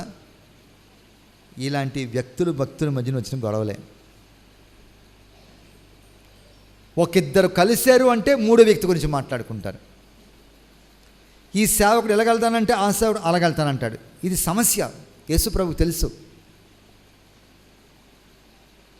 ఈ విభజన అక్కడ ప్రారంభించబడింది. కాబట్టి యేసు ప్రభు వారు తాను తండ్రికి చేస్తున్న ప్రార్థనలో ప్రధాన అంశం లేకపోతే ప్రథమ అంశం ఏమిటంటే మన ఇద్దరం ఏకమయ్యేలాగున్నా వారు ఏకంగా ఉండాలి. కారణం ఏమిటి? ఎప్పుడైతే వీరు ఏకీభవిస్తారో అద్భుతాలు జరుగుతాయి, ఆశ్చర్యకార్యాలు దిగి వస్తాయి. వారు కలిసి ఏక మనస్సుతో ఇట్లు బిగ్గరగా మొరపెట్టి వారు కూడిన చోట పంపించింది, వారందరూ పరిశుద్ధాత్మతో నింపబడ్డారు, వారు దేవుని వాక్యాన్ని బహుధైర్యంగా బోధించారు. ఆమేన్. ఎప్పుడు? వారు ఏక మనస్సుతో ప్రార్థన చేసినప్పుడు. మీరిద్దరూ భూమి మీద ఏది ఏకీభవిస్తారో అది పరలోకంలో దేవుడు నెరవేరుస్తానన్నాడు. ఎక్కడైతే ఇద్దరు ముగ్గురు సమావేశమే ఏకంగా ఉంటారో వారి మధ్య నేను ఉన్నానండి ప్రభు. ఆ తండ్రి అనే దేవుడు ఏం చెప్పాడు తెలుసా? సహోదరుల ఐక్యత కలిగిన విషయం ఎంత మేలు అని చెప్తూ అక్కడ ఆశీర్వాదమును శాశ్వత జీవం ఉండవని యెహోవా, బైబిల్ పాఠాలు చదవండి, చెప్పండి చదవడం కాదు, చెప్పాలి. సహోదరుల ఐక్యతగా నివసించే ఎంత మేలు ఎంత మరోహం అని చెప్పి చివరికి వచ్చేసరికి అక్కడ ఆశీర్వాదమును శాశ్వత జీవము ఉండవలని యెహోవా సెలవిచ్చుచున్నాడు. ఎక్కడ? సహోదరులు ఐక్యతగా ఉన్నప్పుడు ప్రభువా నువ్వు మమ్మల్ని దీవించు అనకుండగానే అక్కడ ఆశీర్వాదమును శాశ్వత జీవమును ఉండవని యెహోవా సెలవిచ్చున్నాడు. ఆ కారణం చేత సాతాను ఏం చేస్తాడంటే సేవకులు ఇద్దరు కలిస్తే చాలు వాళ్ళని దగ్గరికి రానికుండా చూసుకుంటాడు. ఏదో ఒక తేడా పెడతాడు, వారిద్దరిని వేరు చేస్తాడు. ఆ విధంగా వాడు ఆట ఆడుకుంటాడు. దీన్నే డివైడ్ అండ్ రూల్ అనేటువంటి సిద్ధాంతం, విభజించి పరిపాలించు అని. వాళ్ళు పాపం చేయడం కాదు, సారా తాగడం కాదు, దొంగతనం చేయడం కాదు, అబద్ధాలు ఆడడం కాదు. అన్నిటికంటే ప్రధానమైనటువంటి ముప్పు, ప్రధానమైన శోధన, ప్రధానమైన సమస్య సేవలో సేవకుల్లో వచ్చేది ఏంటంటే విభజన. అక్కడ ప్రారంభించి అలా కొట్టుకుంటూనే వచ్చాడు. ఇద్దరు మంచి ఉజ్జీవంగా బలంగా సేవ చేసుకుంటూ వెళ్ళిపోతే వాళ్ళ మధ్యకు వస్తాడు, చిచ్చు పెడతాడు. ఏదో ఒకటి చిన్నది, ఈరోజు అక్కడికి వెళ్ళి సేవ చేద్దామంటే లేదు ఇక్కడికి వెళ్ళి సేవ చేద్దాం, అంతే చిన్న మనస్కష్టం ప్రారంభమవుతుంది. అలా గాలివానగా మారిపోతుంది. కాబట్టి సేవకుల ఐక్యత గురించి మీరు ప్రార్థన చేయాలి. గమనించండి, సేవకుల మనుషులు. ఆమేన్. దేవుళ్ళు కాదు, దేవతలు కాదు. నీలాంటి నాలాంటి మనుషులే. వారికి నీలాంటి నాలాంటి వ్యక్తిత్వం ఉంది, వారికి నీలాంటి నాలాంటి మనస్తత్వాలు ఉన్నాయి, వారికి ఎలాంటి ఆశలు మనుషులు ఉంటాయి. వాటన్నిటిని కూడా అధిగమించి వారు ఏక మనసుతో దేవుని సేవ చేసేలాగా మనం ప్రార్థన చేయాలి. ఏకత్వంలో ఉన్న బలం సామాన్యంగా లేదు. గడ్డిపోచ ఆఫ్టర్ అని మీరు అనుకుంటారు, గడ్డిపోచలు అన్నీ కలిస్తే ఏనుగును కూడా ఆపగలుగుతాయి. దేవునికి స్తోత్రం. ఆమేన్. సహోదరులు ఐక్యత కలిగి నివసించడం ఎంత మేలు, ఎంత మనోహరం. నేను గమనిస్తున్నాను, కొన్ని సంఘాలు బాగా ఎదుగుతున్నాయి. ఒక పాయింట్ వచ్చేసరికి నెమ్మదిగా కట్ అయిపోతున్నాయి, 2 అయిపోతున్నాయి. ఆ 2 అయిపోయినా మళ్ళీ 3, 4 అలా వెళ్ళిపోతుంది. ఆరోగ్యంగా క్షేమంగా అభివృద్ధి పొందడం గురించి నేను మాట్లాడట్లేదు. ఐక్యత లేక దబలాడుకోవడం ద్వారా నువ్వెంత అంటే నేనెంత అనుకోవడంలో తేడా వస్తుంది. ఈ సందర్భంగా నేను బర్నబాని కోట్ చేస్తున్నాను. బర్నబా ఏం చేశాడంటే తాను దేవుని వాక్యాన్ని చెబుతూ ఆ అంతియోకేయుల సంఘం చాలా చక్కగా వాక్యం అంగీకరిస్తుందని తెలిసి పౌలుని తీసుకొని తన దగ్గర చేర్చుకున్నాడు. ఆ విధంగా ఇద్దరు కలిసి 1 సంవత్సరం వాక్యం ప్రకటించారు. దేవుని వాక్యం చూడండి, అపోస్తలుల కార్యంలో అక్కడ మాట రాయబడింది 11వ అధ్యాయంలో. ఇందాక మనం చదువుకున్నాం కదండి, ఆ భాగంలో వారు కలిసి 1 సంవత్సరం అంతయు 26వ వచనం, వారు కలిసి 1 సంవత్సరం అంతా సువార్త ప్రకటించారు. అప్పుడు యేసుప్రభు నమ్ముకున్న వారు క్రీస్తు వారుగా, క్రైస్తవులుగా మారిపోయారు.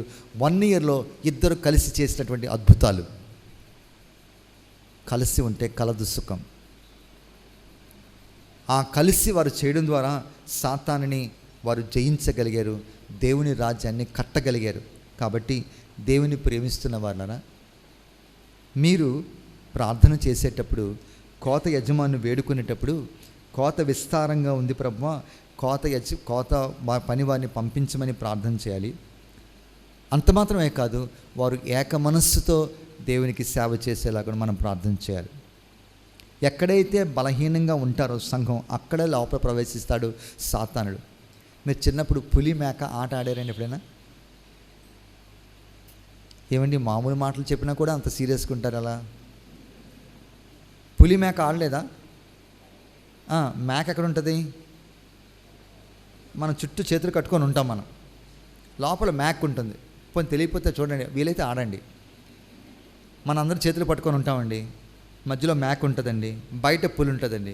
ఈ పులి వచ్చి మేకని పట్టుకెళ్ళిపోవాలి. పులి ఏం చేస్తుంది? తిరుగుతుంది అనమాట. తిరిగి ఎవడైతే బలహీనంగా ఉంటాడో ఆ పాయింట్ బ్రేక్ చేసుకొని లోపలికి ఎంటర్ అయిపోతాడు.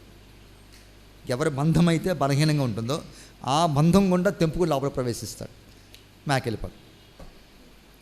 సాతానుడు కూడా ఏ ఇద్దరు సహోదరుల మధ్యన బలహీనతగా, వారి మధ్యన చిన్న చిన్న అరమరికలు లేకపోతే స్ట్రెయిన్ రిలేషన్షిప్ డెవలప్ చూస్తాడో అది వాడు సొమ్ము చేసుకుంటాడు.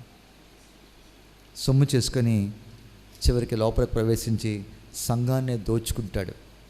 కాబట్టి మనం ప్రార్థన చేయవలసిన అంశంలో రెండో అంశం ఏంటంటే, వారందరూ కూడా ఏక మనస్సుతో దేవునికి సేవ చేసేలాగున, వారు కలిసిమెలిసి ఉండేలాగున మనం ప్రార్థన చేయాలి. మీరు ఒకసారి నెహెమ్యా గ్రంథం చూడండి, 3వ అధ్యాయం 402వ పేజీలో, 402వ పేజీ 3వ అధ్యాయం.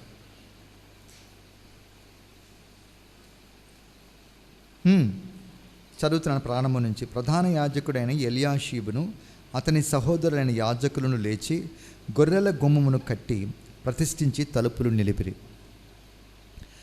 హమ్మేయ గోపురం వరకును హనన్యేలు గోపురం వరకును ప్రాకారమును కట్టి 402 కట్టి ఏం చేశారు? ప్రతిష్ఠించారు. 2వ వచనం, అతన్ని ఆనుకొని ఎరుకో పట్టణపు వారు కట్టిరి, వారిని ఆనుకొని ఇమ్రి కుమారుని జక్కూరు కట్టాను. 4వ వచనంకి వెళ్తున్నాను. వారిని ఆనుకొని హక్కోజునకు పుట్టిన ఉరియా కుమారుడైన మతరుమని. ఆ తర్వాత మళ్ళీ వారిని ఆనుకొని మెషజబేయేలునకు పుట్టిన బెరక్యా కుమారుడైన మెషుల్లాం.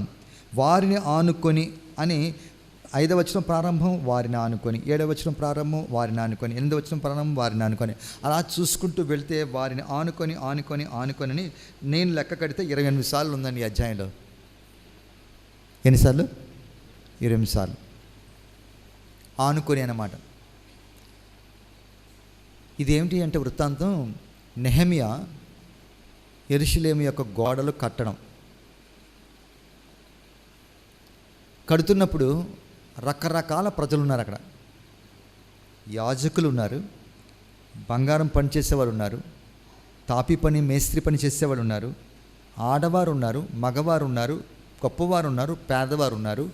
అందరూ కూడా కలిసి కడుతున్నారు. కానీ కట్టడంలో ఒక విశిష్టమైనటువంటి ఒక లక్షణం, ఎక్కువగా ప్రతిస్పందిస్తున్నటువంటి మాట ఏమిటంటే ఆనుకొని అనే మాట. ఆనుకొని. బ్రదర్ ఒకసారి మీరు రండి, మీరు ఒకసారి ముందుకు రండి. ఏం చేసిందండి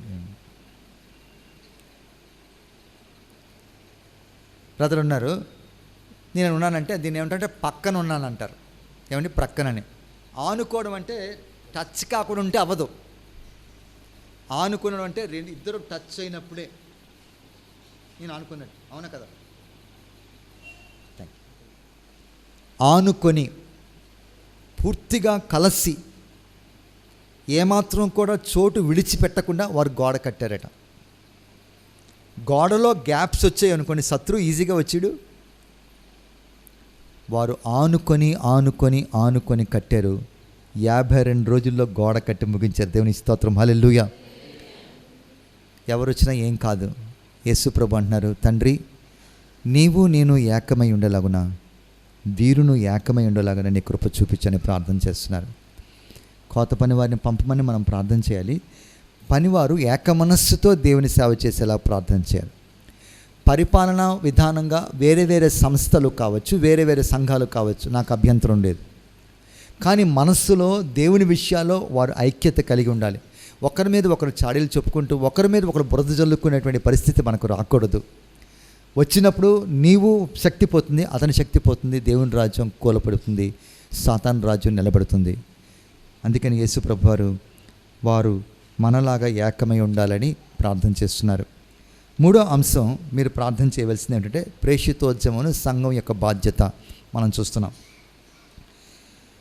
సువార్త ప్రకటించేవారు ధైర్యముగా దేవుని వాక్యాన్ని బోధించేలాగున మీరు ప్రార్థన చేయాలి. ఎందుకంటే అపోస్తల కార్యంలో ఇందాక మనం చూసిన వాక్య భాగం 4వ అధ్యాయంకి రండి. అపోస్తల కార్యం 4వ అధ్యాయం. అక్కడ వాడిన మాట, వాళ్ళు ఏం చేశారంటే ఏకముగా కూడుకొని దేవునికి ఇట్లా బిగ్గరగా మాట్లాడుతున్నప్పుడు వారు ప్రార్థన చేసినటువంటి అంశం మీరు గమనిస్తున్నట్లయితే, వారు ప్రభువా వీరిని భద్రపరచు, ఎవరెవరైతే కొట్టారో వాళ్ళని నశింపచేయు, ఏ చేతితో కొట్టారో ఆ చేతికి పక్షవాతం రావాలి, ఏ నోటితో తిట్టారో ఆ నోరు పడిపోవాలి, రాలిపోరుగాక అని ప్రార్థన చేయలేదట. ఏమని ప్రార్థన చేశారు? అపోస్తల కార్యం 4వ అధ్యాయంలో వాళ్ళు ప్రార్థన చేస్తున్న అంశం మనం చూస్తుంటే అక్కడ వాళ్ళు అంశాలు మీరు జాగ్రత్తగా గమనించండి. వాళ్ళు ఏం చేస్తారంటే, ప్రభువా 29వ వచనంలో, ఈ సమయమందు వారి బెదిరింపులు చూచి రోగులను స్వస్థపరచుటకును నీ పరిశుద్ధ సేవకుని యేసు నామం ద్వారా సూచక్రియలు మహత్కార్యాలను చేయుటకును నీ చేయి చాచి ఉంచగా నీ దాసులు బహుధైర్యంగా నీ వాక్యం బోధించినట్లు అనుగ్రహించుము అని ప్రార్థన చేస్తారు. వాళ్ళ ప్రార్థన అంశం ఏమిటంటే, నీ దాసులు బహుధైర్యంగా నీ వాక్యమును బోధించుమని. దేవుని వాక్యాన్ని బోధించేటప్పుడు ఎన్నో పరిస్థితులు సేవకులు ఎదుర్కొంటారు. అప్పుడే ఒక రోగం వస్తుందో, అప్పుడే ఒక ఫోన్ వచ్చి ఎంతో కుటుంబ విషయాల్లో బాధలు కలగడమో, అప్పుడే మరొక సందర్భం విషాదకరమైన మాట చెవిలో పడడం, లేకపోతే అక్కడ ఉన్నటువంటి అననుకూల పరిస్థితులు బట్టి వారు నిరుత్సాహం చెందడం జరుగుతుంది. నన్ను విశాఖపట్నం నుంచి చెన్నైకి బదిలీ చేశారు, ట్రాన్స్ఫర్ చేశారు. ట్రాన్స్ఫర్ చేసినప్పుడు విశాఖపట్నంలో ఎంతో సందడిగా ఎంతో మందితో కలిసి ఉన్న నేను ఒంటరి గార్డెన్ అయి చెన్నైకి వెళ్ళాను. చెన్నై కూడా బాగా పెద్ద పట్టణం. కానీ వెళ్ళగానే అన్నా అని పిలిచిన ఒక్కడు కూడా లేడు. విశాఖపట్నంలో అరే అని కేకలేస్తే అన్నా అని కనీసం నలుగురు అంటారు, రమారమి. కానీ కేకలు వేసినా కనీసం పలికే ఒక్క నాదుడు కూడా లేడు. ఆ పరిస్థితిలో నాకు ఇల్లు జ్ఞాపకం వచ్చి, స్నేహితులు జ్ఞాపకం వచ్చి, మిత్రులు జ్ఞాపకం వచ్చి, ఎంత పెద్దవాడినైనా ఏడ్చేసాను. నేను కెవ్వని కేకపెట్టి ఏడ్చాను, నిజంగా వాస్తవంగా. ఎందుకంటే ఆ పరిస్థితి మారేసరికి, ఆ ప్రజలు దూరం అయ్యేసరికి, నా అనేవారు నాకెవరు లేకపోయేసరికి ఇంత ఎదిగిన నేనే ఏడ్చాను. అలాంటిది ఊరు కాని ఊరు, భాష కాని భాష, ఆ భోజనం కాని భోజనం. అలాంటి ప్రతికూల పరిస్థితుల్లో వారు ఈ యొక్క షాక్నే తట్టుకుంటూ దిగమింగుకుంటూనే ఉండిపోతారా, లేకపోతే వాక్యాన్ని ధైర్యంగా ప్రకటించగలరా?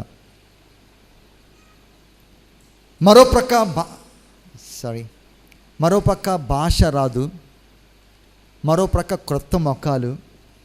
వాళ్ళు కూడా కొంతమంది చూస్తే క్రూరంగా, కఠినంగా, అనేకమైన రోగాలతోనూ, వ్యాధులతోనూ, లేకపోతే వ్యతిరేక మతాలతో కూడా ఉన్నవారు.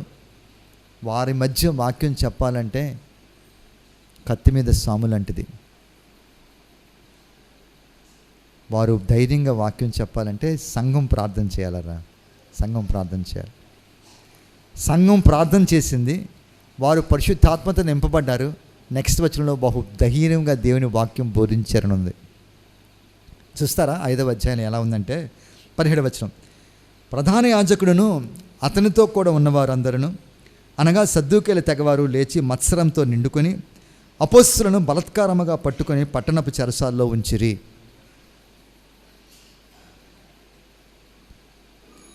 18వ వచనం. అపోస్తులను బలత్కారంగా ఉంచిరి, పట్టుకొని చెరసాల్లో ఉంచిరి. 19. అయితే ప్రభు దూత రాత్రివేళ ఆ చెరసాల తలుపులు తీసి వారిని బయలుపలకు తీసుకొని వచ్చి, మీరు వెళ్ళి దేవాలయంలో నిలబడి ఈ జీవనకు వచ్చిన మాటలని ప్రజలతో చెప్పడని వారితో అన్నాను. వారు ఆ మాట విని తెల్లవారగానే దేవాలయంలోనికి వెళ్ళి బోధించుచుండిరి. జాగ్రత్తగా గమనించండి. ఈ యొక్క శిష్యులు సువార్త ప్రకటించేవారు వాక్యం చెప్తున్నంత చేత ఆ కారణం చేత వాళ్ళని జైల్లో వేశారండి. వేసినప్పుడు దేవుడు వారిని బయటకు తీసుకొచ్చాడు. దేవుని దూత బయటకు తీసుకొచ్చాడు. బయటకు తీసుకొచ్చిన తర్వాత దేవుని దూత చెప్పాడు, మీరు దేవుని వాక్యాన్ని ప్రకటించమని. అయితే వీళ్ళు ఏం చేశారో తెలుసా? 19వ వచనంలో, బ్రతుకుంటే బలుసాకు తినొచ్చు,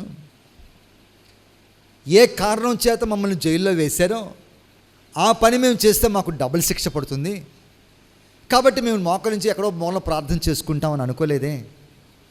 వాక్యం రాయబడింది ఏమిటంటే, వారు దేవాలయంలో నిలబడి తెల్లవారుజామున వాక్యం చెప్పారని. దేవునికి స్తోత్రం, హల్లెలూయా. వీరికింత దమ్ము, వీరికింత తాకత్తు, ఇలాంటి సాహసం ఎలా వచ్చిందంటే వెనకతల సంఘం ప్రార్థన చేసింది. ఏమని? ప్రభువా, నీ దాసులు బహుధైర్యంగా నీ వాక్యమును బోధించినట్లు అనుగ్రహించమని ప్రార్థన చేశారు. ఆ ప్రకారం దేవుడు వారి ప్రార్థన ఆమోదించాడు, వారికి ఆ శక్తినిచ్చాడు. ఏ కారణాన్ని బట్టి జైల్లో పడ్డారో అదే కారణం తిరిగి చేయడానికి వారు బయటకు వచ్చారు. గమనించండి, వారు ఎక్కడో మూలన వాక్యం చెప్పలేదు, దేవాలయంలో నిలబడి చెప్పారు. రాత్రిపూట ఎలాంటి కూటంలో ఎవరో చూడనప్పుడు చెప్పలేదు, తెల్లవారుజామున వాక్యం చెప్పారంటే వారికి ఎంత సాహసం కావాలో ఆలోచించారా? ఈ సాహసం వారికి ఎలా వచ్చిందో తెలుసా? వెనకతల సంఘం ప్రార్థన చేసింది. సంఘం ఏమని ప్రార్థన చేయాలంటే, ప్రభువా, నీ దాసులు బహుధైర్యంగా నీ వాక్యమును బోధించినట్లు అనుగ్రహించమని ప్రార్థన చేయాలి. నంబర్ 1, ఏ విషయం ప్రార్థన చేయాలి? ఏమండి? సేవకుల్ని పంపించమని ప్రార్థన చేయాలి. నంబర్ 2,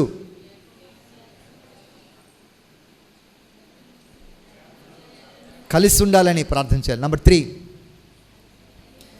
ధైర్యంగా దేవుని వాక్యం బోధించినట్టు ప్రార్థన చేయాలి. కొలస్సీలకు రాసిన పత్రికలో భక్తులైన పౌలు ఈ విషయం చేయమంటున్నాడు. చూడండి, వాక్యం చెప్పడం గురించి మాట్లాడుతూ 4వ అధ్యాయం 4వ వచనం. కొలస్సీలకు రాసిన పత్రిక 4వ అధ్యాయం 4వ వచనం. మరియు నేను బంధకములో ఉంచబడుటకు కారణమైన క్రీస్తు మర్మమును గూర్చి నేను బోధింపవలసిన విధముగానే ఆ మర్మమును వెల్లడిపరచినట్లు వాక్యము చెప్పుటకు అనుకూలమైన సమయము దేవుడు దయచేయవలని మా కొరకు ప్రార్థించుడి. భక్తులైన పౌలు అంటున్నాడు, మీరు వాక్యంను ప్రకటించడానికి ప్రార్థన చేయండి. ఈ వాక్యాన్ని ఎలా చెప్పాలో ఆ జ్ఞానం దేవుడు నాకు ఇవ్వాలి. నేను ఎక్కడ ఎలా చెప్పకపోతే ప్రమాదాలు వస్తాయి.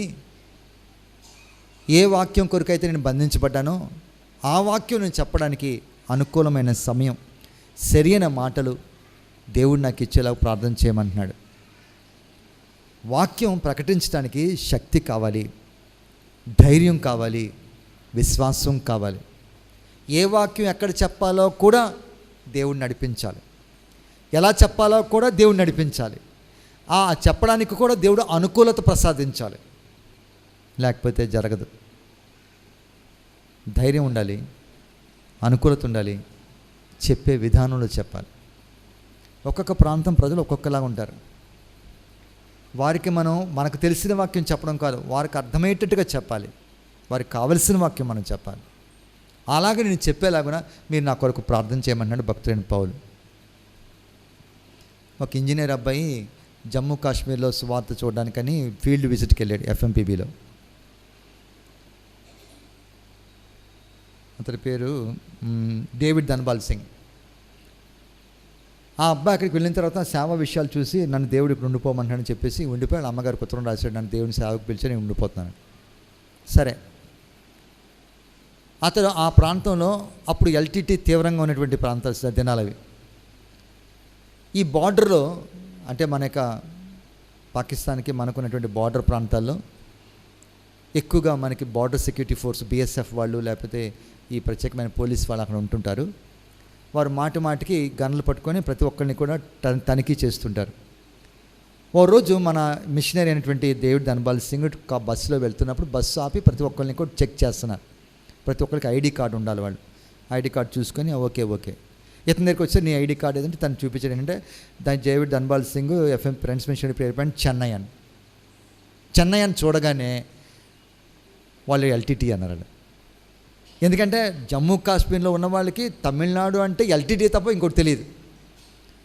నార్త్ ఇండియాలో మనకి ఇక్కడ ఆంధ్ర అని, తెలంగాణ అని, తమిళనాడు అని, కర్ణాటక అని, కేరళ అని ఉన్నాయని తెలియదు. అక్కడికి వెళ్తే మీరు మద్రాసి అంటారు అంతే. అలాగే మీరేమంటారు, అక్కడ జార్ఖండ్ అని, బీహార్ అని, లేకపోతే రాజస్థాన్ అని, లేకపోతే ఛత్తీస్గఢ్, ఉత్తరప్రదేశ్ ఉన్నాయని మీకు తెలియదు. హిందీ వాళ్ళు అనేస్తారు మీరు, అంతే కదండి. హిందీ వాడు వస్తే ఎన్నో రాష్ట్రాలు ఉన్నాయి, 18 రాష్ట్రాలు ఉన్నాయి. ఆ రాష్ట్రాల్లో ఏ రాష్ట్రమైనా హిందీ వాడు అని అనేస్తారు. అలాగా ఎప్పుడైతే చెన్నై అని చూసాడో ఎల్టీటీ అన్నాడు అంతే అతను. ఈ సైనికుడు పట్టుకొని అరే మిగతా ఎల్టీటీ వాళ్ళు ఎక్కడో చెప్పు, మీరు ఏంటి పథకం వేశారు, ఎక్కడ బాంబులు పెట్టారు చెప్పని కొడుతున్నాడు అతను. ఏమండి నేను యేసుప్రభు సేవ నోర్మి ఇలాంటి వేషాలు వేసిన చాలామందిని చూసామని చెప్పి కొట్టేస్తున్నాడు. కొట్టేసి అతన్నేమో తీసుకొని క్యాంప్కి తీసుకొస్తున్నాడు. అంటే సైనికులు ఉన్నటువంటి ఆ క్యాంప్ డేరాలు వేసుకొని ఉంటారు, వాళ్ళ కమాండర్ వాళ్ళందరూ ఉంటారు అక్కడికి.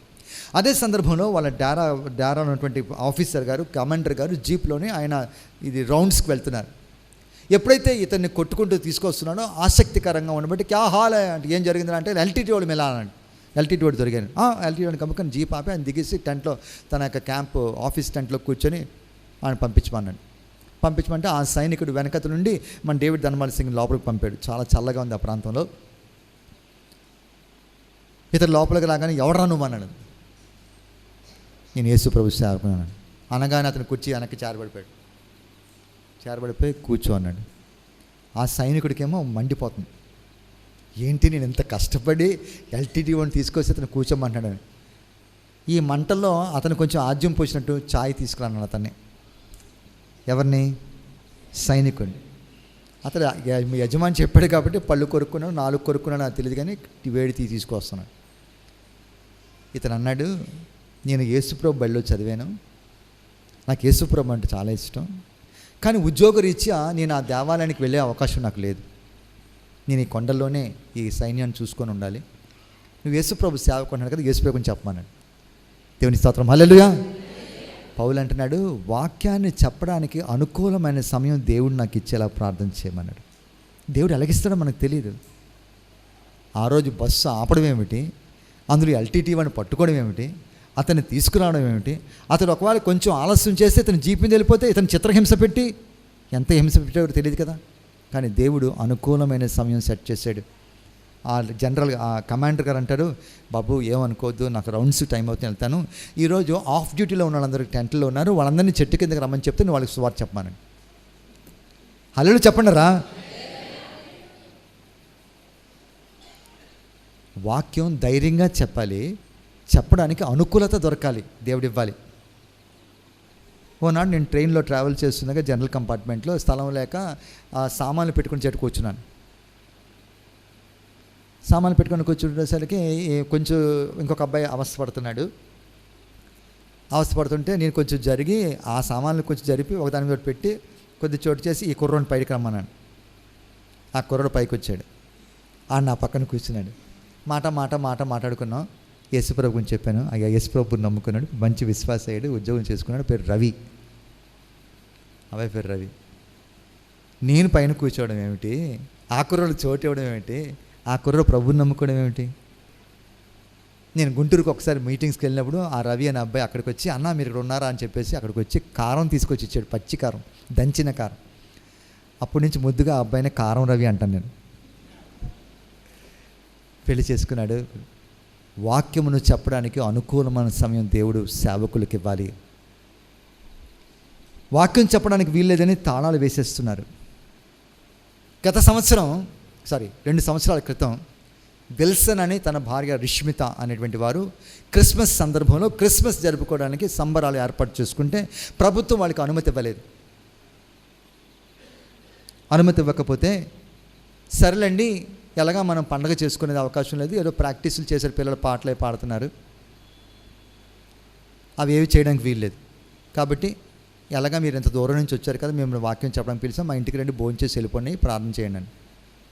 కాబట్టి జీవరత్న బీరో అనేటువంటి ఆయన, తన భార్య సిప్పోర్ అంటే ఆమె, వారు ఆ ప్రాంతానికి వాక్యం చెప్పడానికి వెళ్ళారు. అదే సందర్భంలో వాళ్ళని స్పాన్సర్ చేసినటువంటి వాళ్ళకు ఏ రోడ్ నుంచి వెళ్ళారు, వీళ్ళందరూ అక్కడ ఉన్నారు. వాళ్ళందరికీ భోజనాలు ఏర్పాటు జరుగుతున్న సందర్భంలో అక్కడ ఉన్నటువంటి వారు, క్రీస్తుకు వ్యతిరేకంగా ఉండేటువంటి వారు, వారిని రాళ్లతో కొట్టి చాలా హింస పెట్టి రైల్వే స్టేషన్కి తీసుకెళ్ళి జైల్లో వేశారు. జైల్లో వేసినప్పుడు ఆడవారిని పిల్లలతో సహా జైల్లో వేశారు. అంటే ఏమన్నారంటే మన మిషనరీసు, మీరు మమ్మల్ని అందరినీ విడిచిపెట్టండి, మేము భార్యల్ని పిల్లల్ని విడిచేసి మార్నింగ్ వచ్చి జైలుకి వస్తామంటే మిమ్మల్ని విడిచిపెట్టడానికి వీల్లేదు, వాళ్ళని పంపించేయండి అన్నారు పోలీసు వాళ్ళు. పిల్లల్ని ఆడవాళ్ళని మీరు జైల్లో పెట్టమని. ఏమండి ఎంత పెద్ద దొమ్మి వాడు ఉంటుండగా, వాడు ఎంత క్రూరంగా ఉన్నప్పుడు మా భార్యలను పంపిస్తే మీరు మాకు భద్రత కల్పిస్తారేమిటి, మేము పంపం, వాళ్ళు కూడా మాతో పాటు అరెస్ట్ చేసామని అరెస్ట్ చేశారు. ఆ విధంగా వాళ్ళు జైల్లో ఉన్నారు. జైల్లో ఉన్నప్పుడు వాళ్ళకి సెల్ ఫోన్ ఒకటి అనుమతించారు. ఈ సెల్ ఫోన్లో వీళ్ళు పాటలు పెట్టి ప్రాక్టీస్ చేసుకున్నారు, క్రిస్మస్ క్యారల్స్, కొరియాలు. కాబట్టి జైలుకి వెళ్ళిన తర్వాత ఈ చిన్నపిల్లలు ఆ కొరియా పాటలు పెట్టి కొరియా పాటలు పాడడం ప్రారంభించారు. యేసుప్రభు గురించి, జన్మదినం గురించి సువార్త ప్రకటించారు. జైల్లో సువార్త ప్రకటించబడింది. దేవుని స్తోత్రం, హల్లెలూయా. దేవుడు మనం ప్రార్థన చేస్తే ఎలాగ చెయ్యాలని మనం దేవుని చెప్పొద్దు, చెయ్యండి అని మనం అడుగుదాం. పౌలు అంటున్నాడు, మాకు అనుకూలమైన సమయం దేవుడు ఇచ్చేలాగా మా కొరకు ప్రార్థించండి. బహుధైర్యంగా నేను వాక్యం ప్రకటించాలి. అరే నువ్వు చెప్పావా, నేను చంపేస్తా, ఈ ప్రాంతాలకు వచ్చావు, చేతులు కాళ్ళు నరికేస్తాం అన్న చోట మనం ధైర్యంగా వాక్యం చెప్పగలమా? చెప్పలేం. ఎలా చెప్పగలం? సంఘం ప్రార్థన చేస్తే. ప్రేసుతో జీవన సంఘం పాత్ర ఏమిటి? ప్రార్థన చేయాలి. ఏంటి ప్రార్థన చేయాలి? ప్రభా దీవించు కాదు, కోత విస్తారంగా ఉంది, పనివారిని పంపండి ప్రభా. ఈ పనివారు వెళ్ళిన వారు ఐక్యతో సమాధానంతో చేసేలా ప్రార్థన చేయండి ప్రభా. వారు నీ వాక్యాన్ని బహుధైర్యంగా ప్రకటించేలాగా నేను కృప చూపించు ప్రభా అని మనం ప్రార్థన చేయాలి. వారు ఆ విధంగా ప్రార్థన చేసినప్పుడే దేవుని దాన్ని ఆమోదించారు. కూడిన చోట కంపించింది. వారు తెల్లవారుగానే దేవాలయంలో నిలబడి దేవుని వాక్యాన్ని బోధించారని దేవుడు మనకు సెలవిస్తున్నారు. ఇంకొక పాయింట్ మనం వారి గురించి ప్రార్థన చేయాలి ఏంటంటే, వారి యొక్క శోధనలో పడకుండా వారు దేవునిలో ముందుకు సాగేలాగా మనం ప్రార్థన చేయాలి. శోధనలో పడకుండా ప్రార్థన చేయాలి. క్యారమ్స్ ఎప్పుడైనా ఆడారా మీరు? ఏ ఆటలు ఆడరా? క్రికెటేనా? పులి మేక అంటే నా వైపు చూశారు. క్యారమ్స్ ఎన్ని రకాల క్యారమ్స్ ఉంటాయండి అక్కడ? ఎన్ని రకాలు ఉంటాయి? 5 3 వైట్, బ్లాక్. దేనికి ఎక్కువ పాయింట్స్ వస్తాయి? రెడ్ కొడితే ఎక్కువ పాయింట్స్ వస్తాయి. కాబట్టి సాతానుడు ఎప్పుడు కూడా రెడ్ని కొట్టడానికి ప్రయత్నం చేస్తాడు సేవకుడిని. ఎందుకు? ఒక్క సేవకుడిని కొడితే మొత్తం చర్చి దెబ్బ కొడతాడు. ఒక్కొక్కరిని కొట్టుకొని బోల్ టైం వేస్ట్ కదండి. ఒకేసారి కాపర్ని కొట్టామంటే మొత్తం సెట్ అయిపోతుంది. కాబట్టి కాపర్ని ఎలాగైనా పాపంలో ప్రవేశపెట్టాలి. మీరు సాతాన్లాగా ఆలోచించాలి. అంటే సాతాన్లాగా అయిపోకండి. వాడు ఆలోచనలకి మనం ఎదురు పన్నాగం వేయాలి. అందుకొరకు సాతానుడు ఎవరినైతే కొట్టడానికి ప్రయత్నం చేస్తాడో వారి చుట్టూ కూడా మన ప్రార్థనలు, భద్రత, శోధనలు పడకుండా మనం వారి గురించి ప్రార్థన చేయాలి. ప్రార్థన అనేటువంటి ఒక కోటను వారి చుట్టూ మనం కట్టాలి. ఇంకొక మాట చెప్పనా? యుద్ధం జరుగుతుంది అనుకోండి, నాయకులు ముందు నడిపిస్తున్నారు, ఎక్కువ బాణాలు ఎవరికి తగులుతాయి? ముందున వారికే తగులుతాయి. సేవకులకు వచ్చే శోధనలు చాలా ఎక్కువ ఉంటాయి. అన్ని రంగాల్లో సాతాను కొడతాడు. మేము బయటకు చాలా చక్కగా మీకు కనబడుతున్నాం, వాక్యం అందిస్తున్నాం, కానీ మా పోరాటాలు మాకున్నాయి. కొంతమంది మా వెనుక ప్రార్థన చేయబట్టి ఈరోజు మేము ముందు నిలబడుకున్నాం. దేవునికి స్తోత్రం, హల్లెలూయా. నా కొరకు ప్రార్థన చేస్తున్న వారికి సభాముఖంగా వందనాలు చెల్లిస్తున్నాను. నేను పడకుండా ఉన్నాను అంటే, ఇప్పటికీ క్రీస్తులో ఉన్నానంటే, ఎన్నో ఒత్తిళ్ళు, ఎన్నో బలమైనటువంటి శోధనలు వస్తూనే ఉంటాయి. యేసు ప్రభు గురించి రాయబడింది ఏమిటంటే, ఆయన బాప్తిస్వం తీసుకున్న తర్వాత 40 దినాలు ఉపవాసం ఉన్నారు. 40 దినాలు ఉపవాసం ఉన్నప్పుడు దేవుని వాక్యం చెప్పబడింది అంటే ఆయన శోధించబడ్డారని. ఆయన శోధించబడిన తర్వాత దేవుని వాక్యం రాయబడింది, కొంతకాలము అపవాది ఆయన్ను విడిచిపెట్టను అని. అంటే అర్థం ఏమిటి? మరలా వచ్చాడని. కొంతకాలం విడిచిపెట్టాడని. ఈ శోధన యేసు ప్రభు తప్పించుకున్న తర్వాత మరో శోధన ప్రభు ఎదుర్కొంటూనే ఉన్నారు. ఆయన తన పోరాటం జరిగిస్తూనే ఉన్నారు. ఈరోజు ఈ శోధన జయించేసాం, మన పని అయిపోయింది ఆహా అని చెప్పేసి మనం విర్రబూగితే కుదరదు. రేపు ఇంకేముంటుందో సాతాను ఈ విధంగా కాకపోతే ఆ విధంగా చేస్తాడు. కొన్నిసార్లు వెనక్కి లాగుతాడు, పడకపోతే ముందుకు తోస్తాడు. కొన్నిసార్లు మండి వేస్తాడు, కొన్నిసార్లు ఆకర్షణీయాలు చూపిస్తాడు. ఎలాగైనా పడగొట్టడమే వాడి దీక్ష. మరి ముఖ్యంగా మిషనరీలు వాడికి క్షేమంగా రిజిస్టర్ అయిపోయినటువంటి స్థలాల్లోకి వెళ్ళి సువార్త ప్రకటిస్తున్నారు కదా, అంతవరకు నిశ్చలంగా ఎంతో దర్జాగా పరిపాలించుకుంటున్న ఆ రాజ్యాల్లో ప్రవేశిస్తున్నారు. ఈ కాకినాడ అంటే రమారమి వీళ్ళందరూ వశం అయిపోతుంది, వాడు పట్టు తగ్గిపోతుంది. కనీసం అవైనా భద్రపరచుకోవాల్సిన బాధ్యత అతనికి ఉంది. కాబట్టి ఆ భద్రత భద్రపరచుకోవాల్సిన ప్రాంతాలకు మిషనరీ వెళ్తున్నారంటే వాడిని ఎంతగా హింసిస్తాడో, ఎన్ని బాధలు పెడతాడో, ఎన్ని శోధనలు పంపిస్తాడో మీరు ఆలోచించండి. వారి గురించి మీరు ప్రార్థన చేయండి. శోధనలో ప్రవేశించకుండా వారు దేవుని కొరకు జయించి జీవించేలాగున, వారు శోధనలో పడకుండా మనం ప్రార్థన చేయాలి. వారు లోకాన్ని జయించేలాగున మనం ప్రార్థన చేయాలి. యేసు ప్రభు మొదట ఏం చేశారంటే వారు ఐక్యంగా ఉండాలని ప్రార్థన చేశారు. కోతకు పనివారిని పంపమని ప్రార్థన చేశారు. ఆయన వారి ఐక్యత గురించి మనం మాట్లాడుకుంటూ యోహాను సువార్తలో 17వ అధ్యాయంలోనే యేసుప్రభు అన్నమాట, నీవు లోకములో నుండి వారిని తీసుకొని పొమ్మని నేను ప్రార్థించటలేదు కానీ 17:15 యోహాను సువార్త 17:15 నీవు లోకములో నుండి వారిని తీసుకొని పొమ్మని నేను ప్రార్థించటలేదు కానీ దుష్టుని నుండి వారిని కాపాడుమని ప్రార్థించుచున్నాను. మనం యేసుప్రభు చేసేటట్లుగా మనం ప్రార్థన చేయాలి. సేవకుల్ని పంపాల పార్ట్ ఏ, పార్ట్ బిలో మనం ప్రార్థన చేయాలి. ప్రార్థన చేయడం విషయంలో మనం మాట్లాడుకుంటున్నాము. సేవకులు ఎక్కువ మందిని దేవుడు పంపేలా ప్రార్థన చేయాలి. వారి ఐక్యతతో సమాధానంతో మనం ముందు చేయాలి. ధైర్యంగా దేవుని వాక్యం బోధించాలి. అన్నిటికంటే ముఖ్యంగా ప్రధానంగా చివరిది కాకపోయినా ముందుగానైనా సరే మనం వారి యొక్క శోధనలో పడకుండా యేసుప్రభు ప్రార్థన చేసినట్టు మనం వారి గురించి ప్రార్థన చేయాలి. కొంతమంది ధనంలో పడిపోతారు, కొంతమంది త్రాగుల్లో పడిపోతారు, కొంతమంది గర్వంలో పడిపోతారు, కొంతమంది స్త్రీల విషయంలో పడిపోతారు. రకరకాలుగా సాతాను వాడిని కొడతాడు. ఈ బాణం వేస్తాడు, పని చెప్తే మరో బాణం వేస్తాడు. వాడు వేస్తూనే ఉంటాడు, మనం ప్రార్థన చేస్తూనే ఉంటాం. ఆ విధంగా మనం సేవకులకు భద్రత కల్పిస్తాం. ఈ విధంగా మన ప్రేషితోద్యమంలో ఒక భాగంగా మనం మిగులుతాం. 1912వ సంవత్సరంలో అమెరికా నుంచి ఫిలదెల్ఫియా అనేటువంటి ప్రాంతం నుంచి ఒక మిషనరీ మన ఉత్తర భారతదేశంలో జమ్మూ కాశ్మీర్ ప్రాంతాలకు వచ్చాడు. ఆయన పేరు శామ్యూల్ గారు, శామ్యూల్ ఇవాన్ స్టోక్స్ ఆయన పేరు. వారు ఇక్కడికి వచ్చినప్పుడు లెప్రసీ కుష్ఠవ్యాధుల మధ్యన సేవ చేసుకుంటూ మన స్టెయిన్స్ గారు లాంటి పరిచర్యలో ప్రవేశించాడు మిషనరీ. వాళ్ళ నాన్నగారు చాలా పెద్ద వ్యాపారస్తులు. ఆ కుర్రవాడు చేతికి అందొచ్చినాక వ్యాపారం ఇంకా రెట్టింపు చేసుకోవచ్చు అని ఆశిస్తున్న సందర్భంలో ఈ కుర్రవాడు కాదని చెప్పి సేవకు వచ్చేసాడు పాపం. ఆ విధంగా సేవ చేస్తున్నప్పుడు ఆయన ఆ యొక్క వాతావరణం యాపిల్ చెట్టు పండడానికి అనుకూలంగా ఉందని గమనించి తన దేశానికి వెళ్ళి యాపిల్ని భారతదేశానికి ఆ ప్రాంతంలో పరిచయించేటువంటి ఘనత శామ్యూల్ ఇవాన్ స్టోక్స్కి దక్కింది. ఈ మిషనరీలు ఎన్నెన్నో కొత్త ప్రవేశపెడుతుంటారు, సామాజికంగా చాలా అభివృద్ధి చేస్తుంటారు. అందులో ఒక భాగంగా ఆయన యాపిల్ని మన భారతదేశానికి పరిచయం చేశాడు. 5 పిల్లలు. రాజ్పుట్ వంశంలో ప్రభువుని నమ్ముకున్నటువంటి ఆమెను పెళ్లి చేసుకున్నాడు. యానీ అనుకుంటాను ఆమె పేరు, అయితే ఏంజల్ మన్నించండి.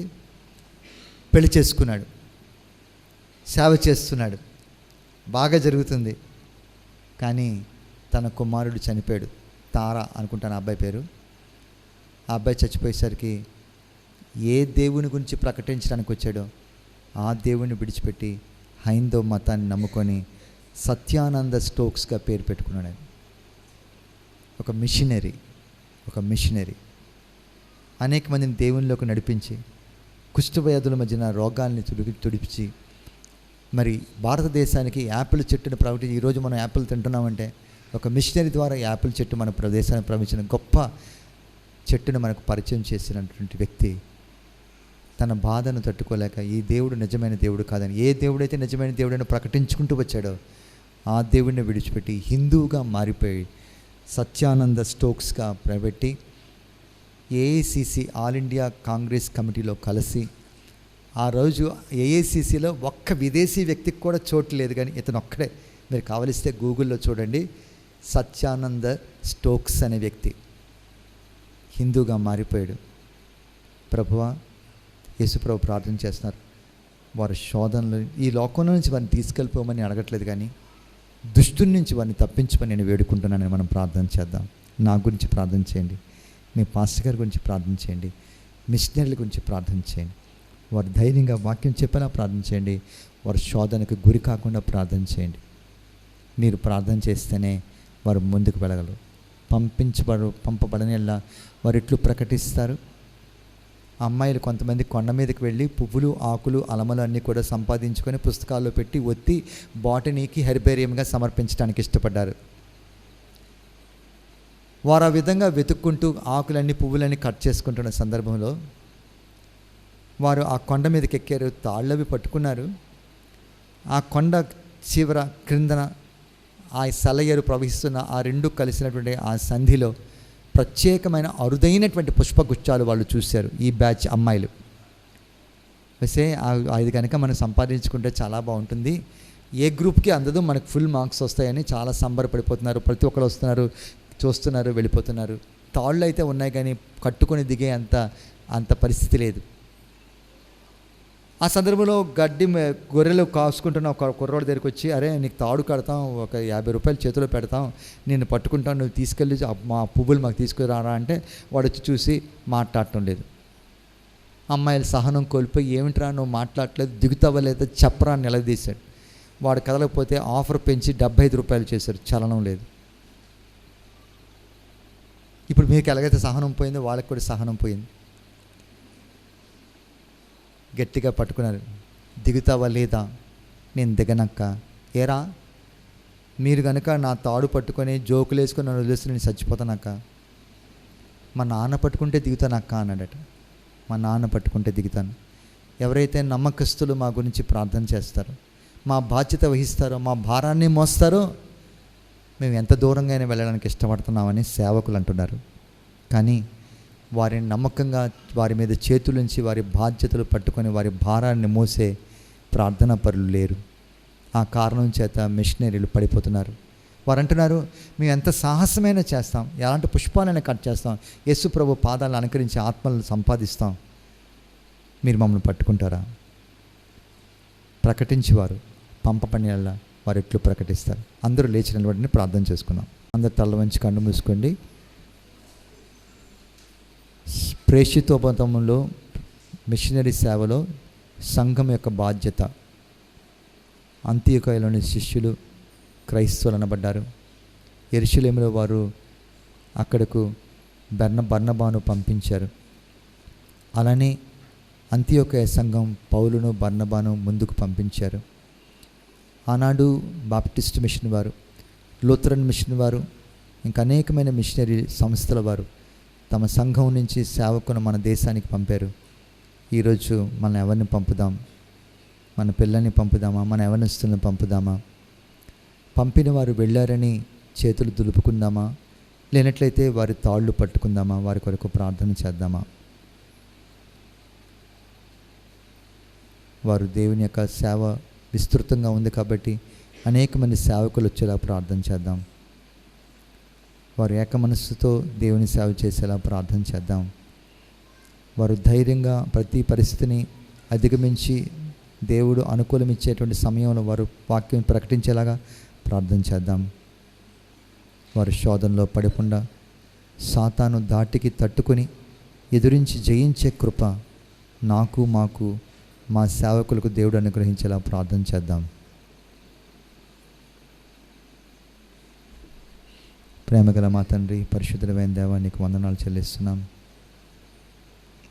సంఘం ప్రేషితోద్యమంలో ఒక భాగం ప్రభు. ఈ సంఘం తన బాధ్యతను ఎరిగి బాధ్యతను చేపట్టేలాగున కృప చూపమని, నీ వాక్యం మా హృదయాల్లో మండి ఆ ప్రకారం జీవించే శక్తిని, అభిషేకాన్ని మాకిమ్మని నిన్ను స్తుతిస్తూ ఆరాధిస్తూ ఈ ప్రార్థన నీ ప్రియకుమారుడు మా ప్రభుని యేసు నామమున అడిగి వేడుకొంచున్నాం తండ్రి. ఆమేన్.